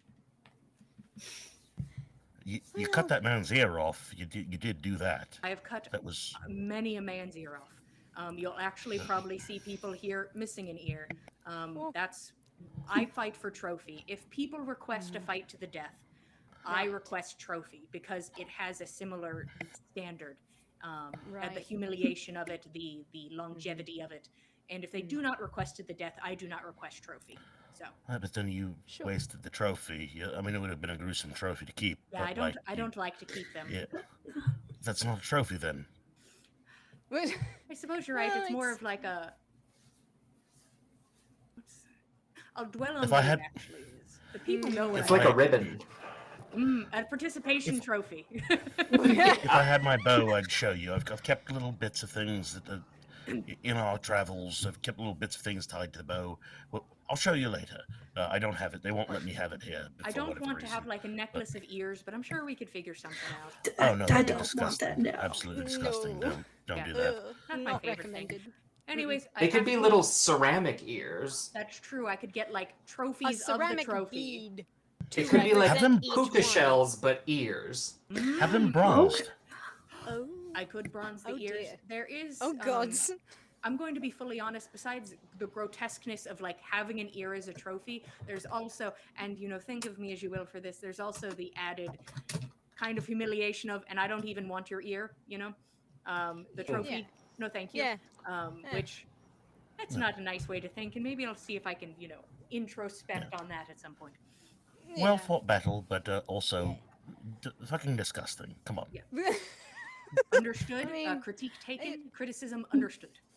I have to let these people fix my armor, and 1 second. So Russ is now Well, fully engaged. Good job. And Fan will punch him in the shoulder like a congratulatory, Tink. like Uh, trying to. This is what you people that touch each other do, right? You love this. Yeah. You like go in and it's like you Ooh, hit touching against the metal, and people. you're like, it's like, oh, these people who do this are stupid. This is. Ow. Ew. But all of you are together while Russ gets himself cleaned up by a bunch of just little guys whose job it is to make sure Russ looks exactly the same as he did before the fight. But you're together. I see. Is there anything you guys wanted to talk about or do as you've accomplished one of your goals? Okay. Well, This party's starting off strong. very. We're killing I'm- it. I'm considering whether or not, well, probably none of us should get absolutely plastered. Got to look like we're having a good time without actually. I needing haven't been able to miss out find on the strong anything. stuff yet. Oh shit! I forgot to have a drink. You can come. We're gonna find the room with drugs later after we finish the circle. If you want to go, I What's finishing the circle? do. there's a circle. We have to go through the whole circle to say hi to all the people. Oh. I don't Do we have to do that? Oh, okay, that sort of thing. Yeah, they would do that a lot. Not my favorite, but yeah, it's the polite thing to do. We were about like this close to the end, and then that guy. Oh no, Yeah. that guy? Oh, what a dickhole. Well, at least he's no longer capable of being that impolite tonight.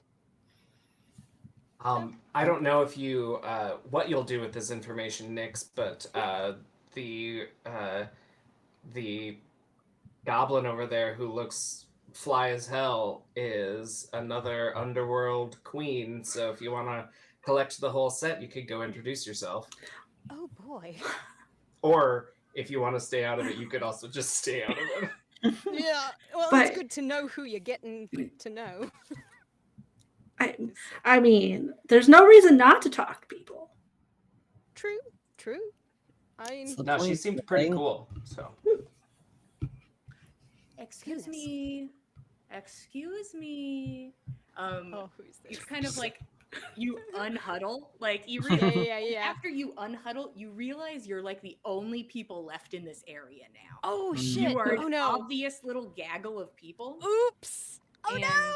You can see that the person calling to you is a little bit away from the combat circles, and at this Uh-huh. time you watch as the woman draped in black comes back and begins her walk around the circle, and you see across the way a man waving at you from there are sitting areas throughout the courtyard. There are some Yeah. that are just stone benches for people who maybe wanted to sit and talk for just a moment, Mhm. and there are big sort of loungy setups, and this is one of the bigger ones. You can see over there is a man who seems to be like very closely surrounded by like a small group of people. Like they're all sitting very close to each other on this like little cushioned bench that's kind of in the shape of a U and has a bit of a fire in front of it to keep it extra toasty. This man kind of waves over. Hello there. Oh. And motions for you all to come over. Well, I suppose that's Start not the going. kind of thing we say no to. All of you begin your walk forward. As you approach, you can see that the small group sitting around this individual all sort of like it's like they all breathe in unison and then lean into the man in the center, and you realize that each person in this group, their skin is a gradient, that it goes from one color to the next as each person in the line, with this man in the center with a kind of a slightly tanned skin, but colorful on the outside, and a range of people whose clothing is the mid-tone between each person in between them. And they all lean into the person in the center and drape arms around, and the closest hands come up in the front and create a mask out of their hands, and then people put their hands behind in places and positions to be like a headpiece. These people are part of the outfit. This group of people were brought here specifically to be this person's mask. And it is a beautiful sight. It's a gorgeous piece, but you can certainly have your opinions on it. As you go inwards, you can see that this is a slight male figure, sort of the shorter end of human. He's probably the shorter end of 5 feet. Very, very thin, very soft, sort of like I'm not going to say a baby face, but he has like very soft features, and is wearing an outfit that looks like fully knitted. It's almost like an intricate rug of foliage, just the whole outfit fully knitted in these beautiful colors of flowers and berries and leaves, just covering them fully, except for where the shirt opens in the center and comes down, where you can see a tattoo of little green vines coming up from pink scar lines below the chest on either side. And this figure looks over, mask of fingers, and just a wee bit of mustache, kind of gelled to be just a little bit more fancy. Dark hair, eyes kind of obscured by the hands. As you approach, is there anything before you get to this figure? Nyx is I just throw up a squinting little at in my mouth. I'm squinting. Like, I feel like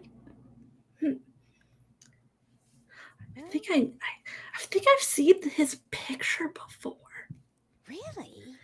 Not with all Where? the people in the store, Calendula's store. I think that's him. Hello there. Oh. Yeah. You all huddling, that you are new here. Um, no embarrassment from that. I just wanted to say hello and introduce myself. I will be in this area. They were kind enough to give it for me. Very kind. I can see on your faces. I hope you are having a good time. Yes. Fantastic. That combat was masterful. I asked Corinne very nicely if she would set me up near the combat so I could watch, but I don't want to be so close to how gruesome it can sometimes be. And he kind of gives a gentle nod in each direction, and the people around him just sort of acknowledge and then just relax and get comfortable. Just seem to vibe. Very rude of me. Hello there. I am Calendula. I thought so. Excellent to make recognize your me? acquaintance. I saw your picture in your store. And I was like, that. I think that was him, and I was right. Well, In case you're wondering, lavender rub does not work for this. Huh. Yeah. How interesting. Would you like me to look at it? Or is that not the kind of vibe you're looking for at this event? I mean, looks over at Russ. I've got some. He keeps moving, so I think it's gonna be a little bit. I understand, and we have time. I will be Yeah. here every day. If you're interested, currently, I'm sorry if I seem a bit flustered. Currently, you may have heard about an issue. There was a large cat and a break-in, and I had some issue at the store this week of all weeks. Oh, goodness. I can only That imagine sucks. the inventory nightmare. That would be Honestly, I had to double the pay because first off, people were working very hard and very long, but also Hmm. if you describe the job to someone else, they're not going to show up to do it, and so you have to work with the people who are loyal. That only makes sense. Sense. Glad you were able to get things back up and running, I hope, in enough time for the event.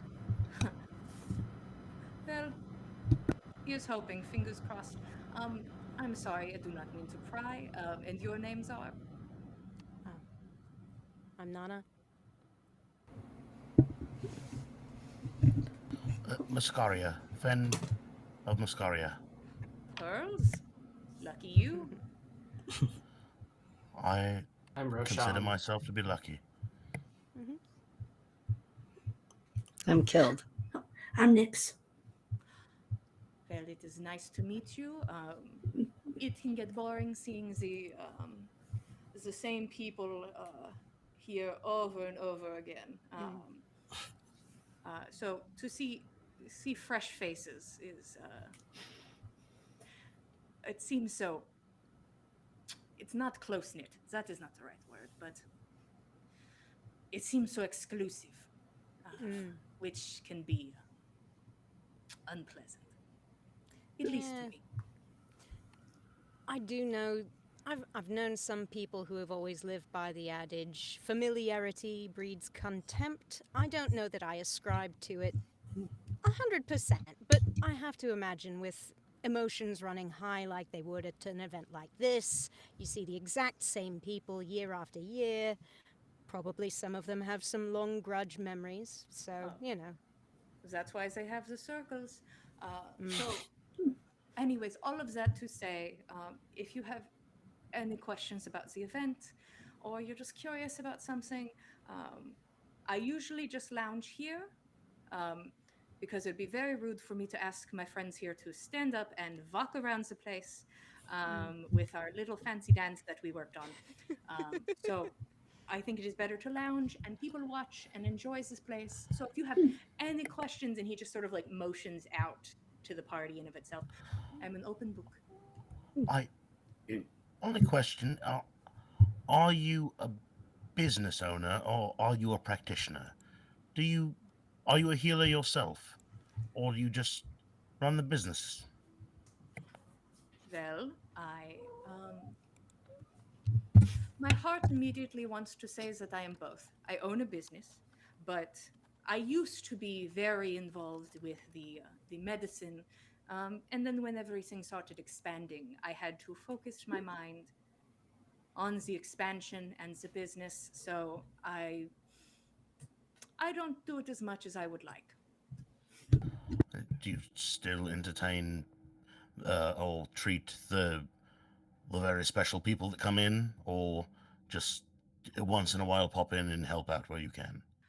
Are you looking for a referral? We have some very nice Oh, doctors in town. no, I'm just never met anyone that had locations in more than one place. Usually, you stop in at some place and there's a you set up in it's your shop, but I've heard your name far and wide. At So least 3 different obviously towns.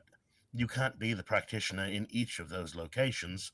So if healing is where your heart is, obviously you still want to keep in touch and get in there and do some good. I assumed you might. And do you do that just on a random basis, or do you pick out people that need the help the most, or do you pick out the people that are the most important? Oh, I'm just wondering how it works. Fen, go give me persuasion if you'd be so kind. Ah, shit. That's what you get for taking the lead. I got a 13. Calendula watches you. It's not bad. Sadly, I am not taking patience at this time. But like I said, and turns his focus to Nix. If you ever want me to just take a look, that seems possibly above my pay grades, depending. But Mm, I would love to give you another opinion if you need one. But I will not pester. But if there are any questions, I'm happy to inform.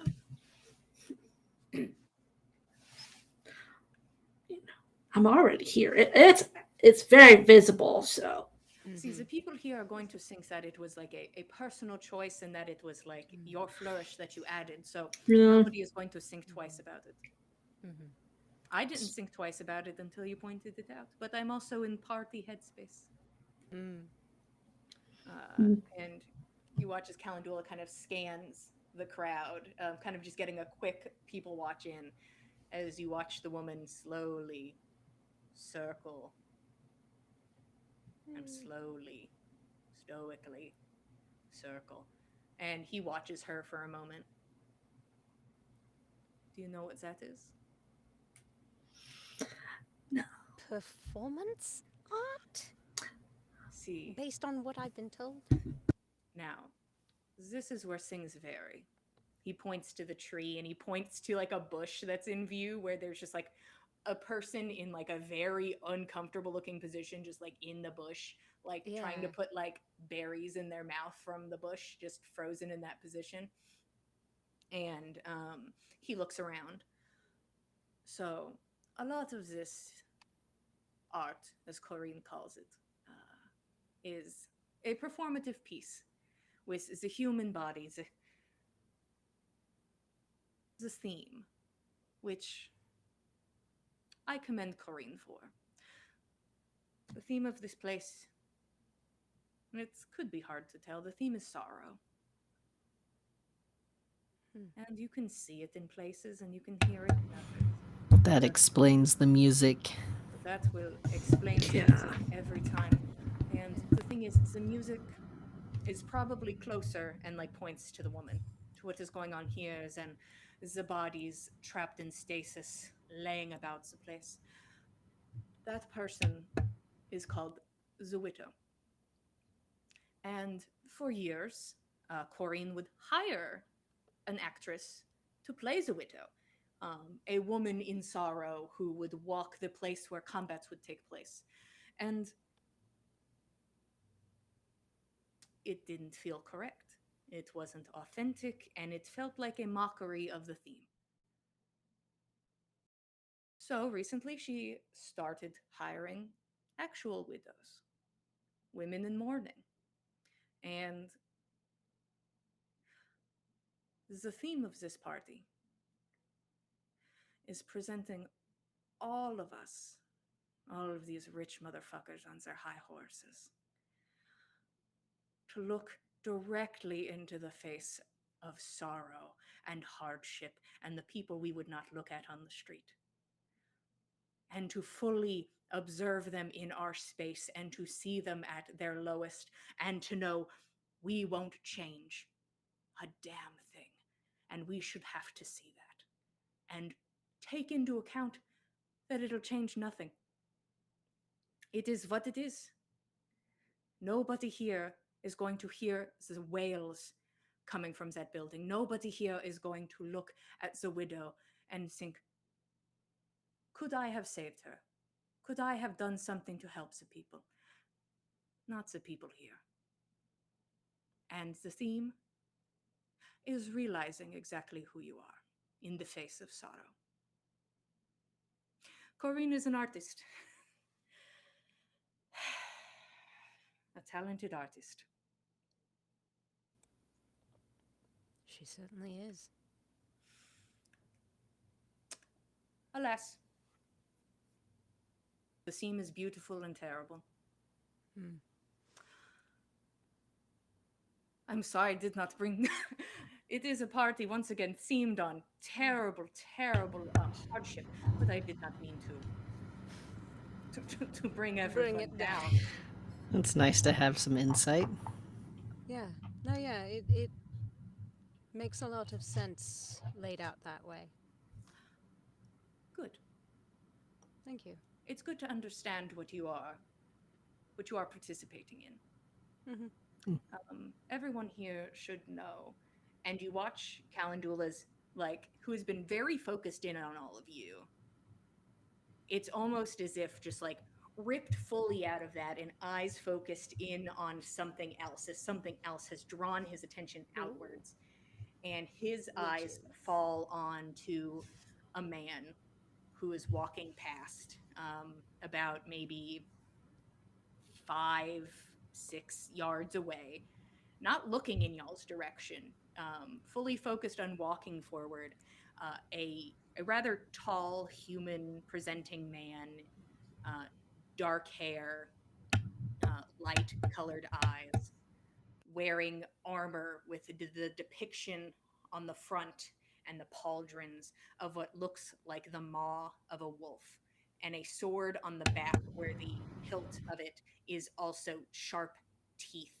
This man walks forward, fully focused, holding, wearing plate, but holding a broken helmet under his arm. You can see that there is a gash across the helmet where there must have been a heavy blow.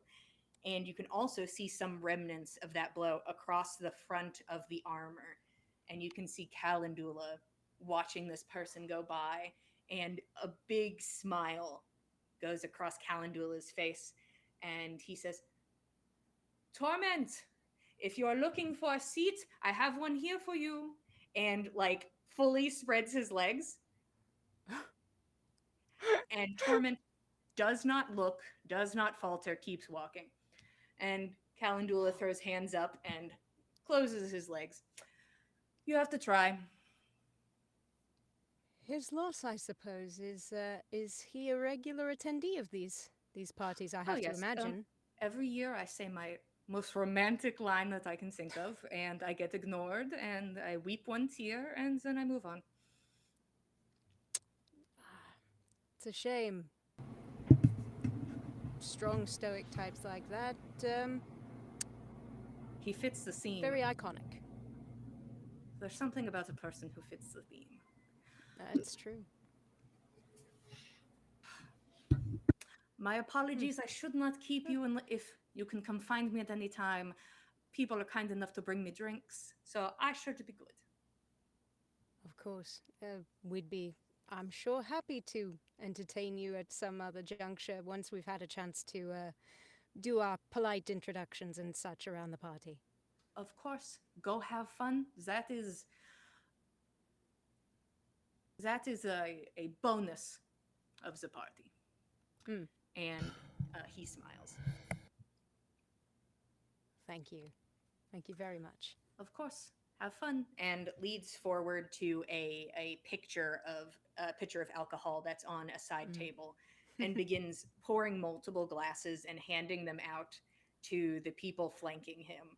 Amazing. And all of them in that moment just kind of get comfortable in their seats. It seems they only do the and mask when somebody comes over, and then they're like, and relax. But it's great. you all are able to step away as it seems he goes into quiet conversation with them as they drink and talk, and the group moves away a bit. Once the group is far enough away to not really be within earshot of Calendula, Nana would like to remark, I know of Torment. He's related to Chief Hersison. He was... If Gaza was his right hand, then I suppose you could say that Torment was Hersison's left. And he was a fearsome fighter. I only know him by reputation. I never met him, but he's... The name is kind of ominous. A little bit. A little bit. He's not the type I would expect at a party of this nature, so it makes me wonder what he's doing exactly. I don't know if he's been, well, he's obviously been to these a lot, so maybe this is just part of his regular networking, and that's why he hasn't been around in the in the west, that is. But I don't know. I don't know if it bodes ill or good or nil. Well, what sort of reputation is it? Well, at least he wasn't outwardly bloodthirsty.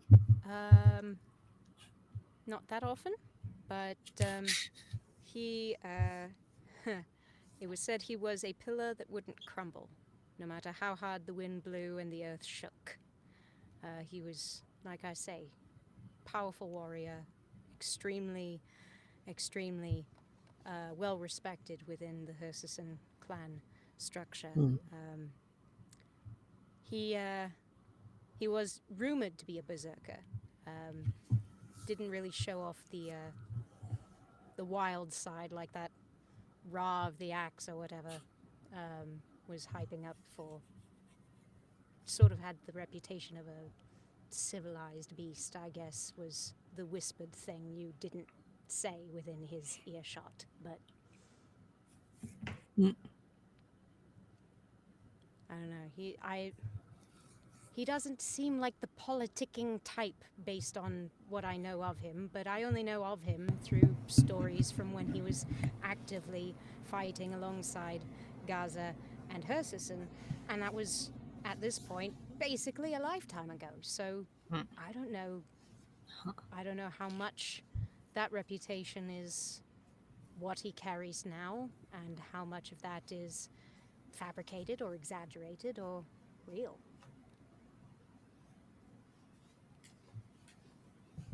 Yeah, stories.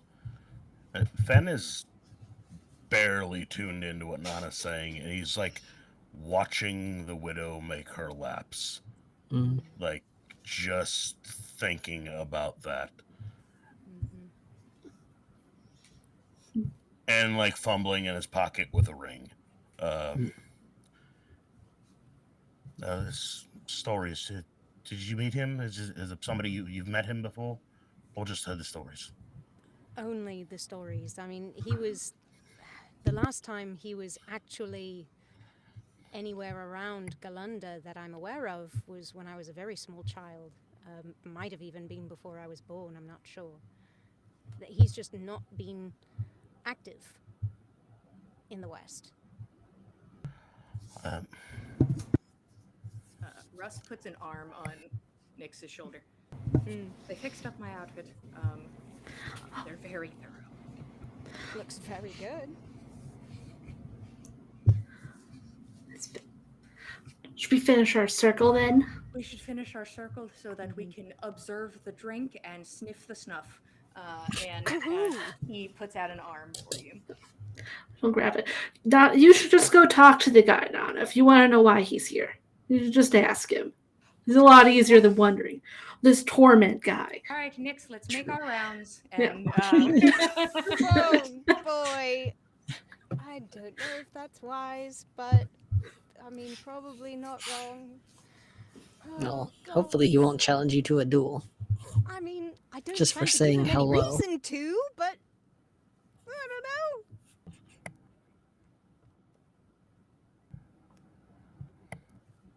I guess. So, are you all sticking together, or are you spreading back out? What are the intents?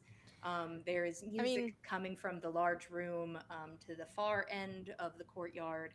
There's the lounge. And now from your positioning, you can see that the other small room, the left room, it looks like that's where a lot of drink and food are, where people are going to congregate and get a little snack and a little drink. Which of those places was Tan headed towards? Because Nana did say she'd be at least within earshot. Tan went towards, let's see. Whee! She went towards the room with drink. That definitely tracks. She said she needed Nice. one. At the very least, Nana will try and like put eyes on Tan, and then try and figure out her bearings from there. Okay. Um, Nana's going to Could go off to get eyes. What about you, Keld? Can I vibe check Finn? Sure. hmm, Go ahead and that's a good roll idea. insight, and we'll go from there. Vibe jerk. Vibe check. 18. Okay. Hell yeah. Yeah. And are you trying to conceal how you're feeling, or what is No, you pick Fen's up on Fen's in just 18? Fen looks distracted and sad. Like Yeah. that's how Fen looks. He's not trying to conceal it. Um, but also aside from the distracted part, it probably doesn't look too far out of whack from what Fen usually looks like. Yeah. Fen kind of has like a somber, like melancholy about him most of the time, prior to like little bouts of excitement here or there. Fen, you know, has a melancholy about him. So, but Fen looks like he's kind of distracted by this woman walking laps. Uh, uh, Roshan, this ring you gave me. Do you want to hang on to it for a while? Sure, if you'd like me to. Yeah, hang on. Wear it. It might make you feel better. I don't want to feel better right now. I, I, just go ahead. You keep it. Hold it for me. I'll ask you for it back if I need it. Okay, sounds good. Sorry, I was miles away. Did you need something, Kel? Felt your eyes on me. Oh. Just wondering, do you want to go see if we can find the music? Yeah, it's kind of sucks, doesn't it? It is very somber. Corrine didn't pick the playlist, I guess, because she plays much nicer things at the Song and Siren. That's what I was I thinking. know she can do better than this. Yeah, let's go find the music. Roshan, are you joining team Go to the Music, or are you doing something else? That would take you into the main room in the back, one of the larger rooms. I think Roshan's most interested in where there's good people watching. So if the music is where that is, then yeah. Yeah, there are a good number of people in there, and as you all approach, you can see that there are people dancing in here. That people are dancing and talking, where people step into each other and have hushed conversations or just enjoy each other's people company. It's either pleasure or business or both in this scenario. In this place, this very large room, um, the centerpiece is a giant fountain, but not in, I would say, the traditional sense. It is a fountain as if a fountain and an ice sculpture became one. This fountain sculpture moves through the whole center of the room, the depth of the room, bisecting it in the center, tall up towards the top. It is just a sheet of ice that moves across the room and is only stopped by the occasional support pillar in the place. And you can see that water sort of trickles around it and sort of obscures the other side of the room from view, depending on where you're standing. As you all begin to cover your bases around the room, um, the music does grow, it does get louder. And as you make your way further in, one second, hold please. Um, you can hear that continued shift in sound. There's never any words.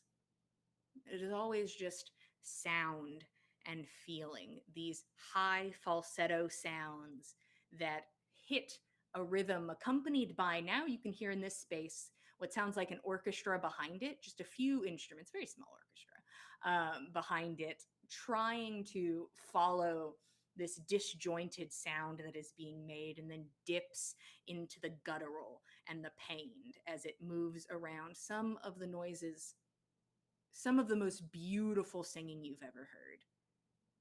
But then it'll be quickly followed by a snarl or a grunt or the click of a tongue. It is just a weird cacophony of sound that the word music doesn't seem right, but that's the only word you can use. At the far end of the room, there is a stage, and a man stands in the center of the stage wearing an outfit that looks like a fancy ghillie suit. Each little hanging bit of strip uh, is the gradient of so many colors of green, as if to hide in any foliage one could come across, but you know it would not work practically. It goes from light greens to dark greens to something so deep and hitting into black.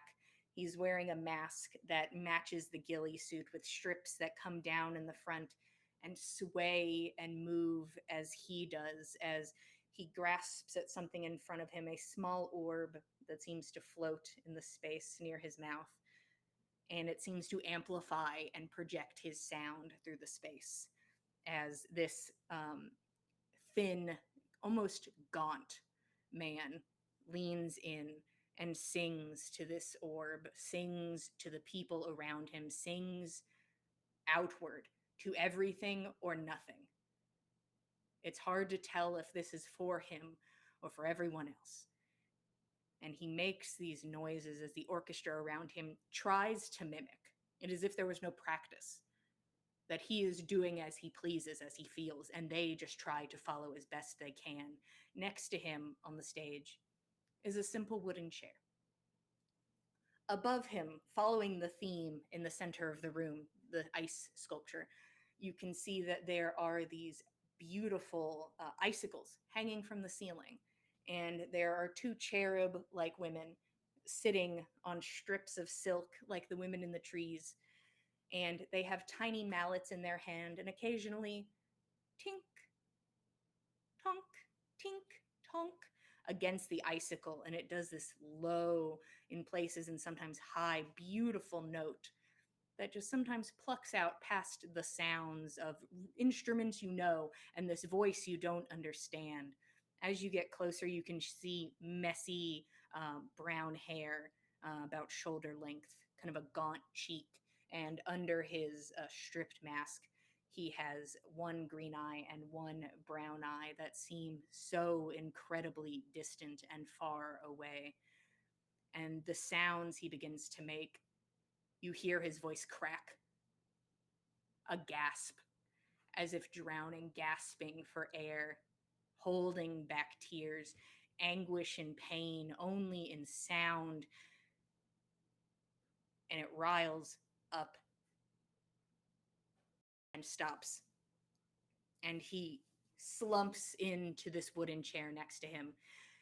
And the orchestra picks up as if they were just picking up on like a normal song, a classical song, to fill the dead air as he sits in the chair, neck presented upwards, looking up at the icicle, the tink, tink of the hammers hitting against it. And you can see him murmuring, "Please, do it. Softly. Please." And you watch one drop fall from the icicle and hit him in the neck. And he seems to sit there for a while, breathing and catching his breath and regaining his composure. Keld, as you watch this happen, you haven't made your way fully to the stage. It's a large room, and you walk past the large fountain, and you watch the shifting of shadows, which adds a strange energy to the sounds that you're listening to. And you wonder how people are dancing to this. Yeah. You wonder how they move with rhythm in this time where this man sees none. And you watch their shapes move around behind the ice. And your eyes lock with another person's. face and body distorted by the ice, body washed out in color as you look at them in this distortion. Pale skin, gaunt body, long black hair that hangs over the back, some over the front covering her breasts. She is fully unclothed. Nothing to be seen, which isn't weird at this event, but not in the center of a room. Not standing there staring at you with large doe eyes. Big, brilliant, white and dark in the center. Deep, dark pupils. And she looks at you from across. And she places a hand up against her side of the ice as she looks at you.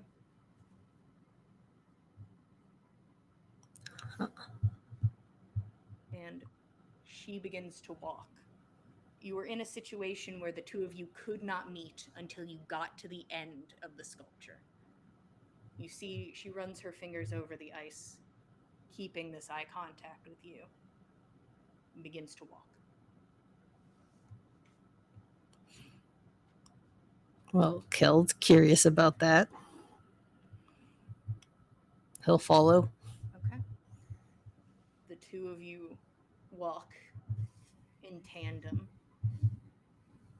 She watches you, eyes occasionally veering forward and then back to you as she takes you in, walking, and you can hear the sound of her feet on the ground. She's not wearing any shoes. And you walk, and you go past a pillar where you lose her for a moment, and she comes out on the other side, and you continue. And there's just a strange anxiety that's building up in tandem with the man on stage beginning to break down as the two of you walk in tandem almost at the end of the fountain, and she steps behind the pillar, and as you step past it, she is not there.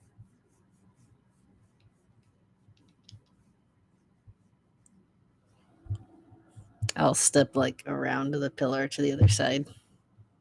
You step around to the other side, and she is nowhere to be seen. You can roll a perception check if you'd like to. I would like to. Ghosts! Haunted. Oh, Are you that'll what's be more an sorrowful 18. than 18. someone who died? You take in the space, and you can see that this high ice fountain, like a lot of the fountains around the area, it seems to pull from below. So this is like a huge inset structure pulling water from beneath. And you can see the only thing that remnant of this person being there, having existed, are the signs of wet footprints that had made their way down the line and then just stop. Strange. Does anyone else around seem to be like looking as I'm looking like someone was there? You look around. Nobody seems enthralled with what you were enthralled with. You are alone in this moment, surrounded by people, but very much alone in this moment. Right. And I didn't recognize the vague person that I saw. No, especially distorted by the constantly warbling image of this woman. You couldn't place her. There was.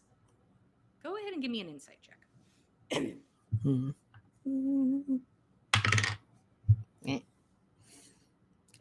12.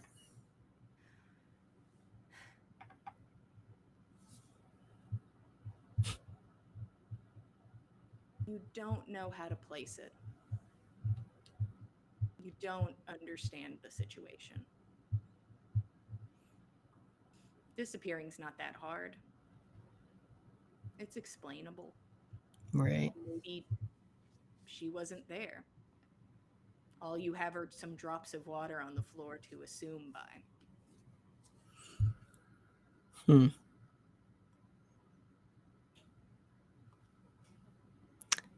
I'm not sure how to pursue that, so Yeah. I guess he'll just sort of make his way through this side of the room. Yeah. You continue, and you can hear that the music is now turned to an actual sound of a song as this Wow. man sits in this wooden chair, neck presented upwards under one of these sharp icicles, just waiting, pleading for something to happen. And I suppose I'll say, with that, as the music returns to a rhythm, that is where we will stop for today. Uh, Thank you all for being here. We really appreciate it. We love telling you guys a story here at the Dice Cult. If you'd like to be like, hey, what are you guys up to? What's going on? You can head over to youtube.com/the Dice Cult and watch past episodes of On the Backs of Gods, one shots, Dungeons and Dragons, Vampire the Masquerade, whatever your vibe, and we probably got something you might want to watch. You can go over there and support us. If you'd like to keep up with us, we are at Backs of Gods on Instagram and Twitter. If you'd like to keep up with all of us, we are at the Dice Cult on Instagram and Twitter. If you are interested in buying some beautiful dice, there will be a link in the chat. And thank you for being here. We appreciate it. Once again, love telling a story. We will be here same time, same place, Mondays at 8 p.m. Eastern Standard Time, and we will see you all next time. Good night, everybody. Thanks for joining us, cultists.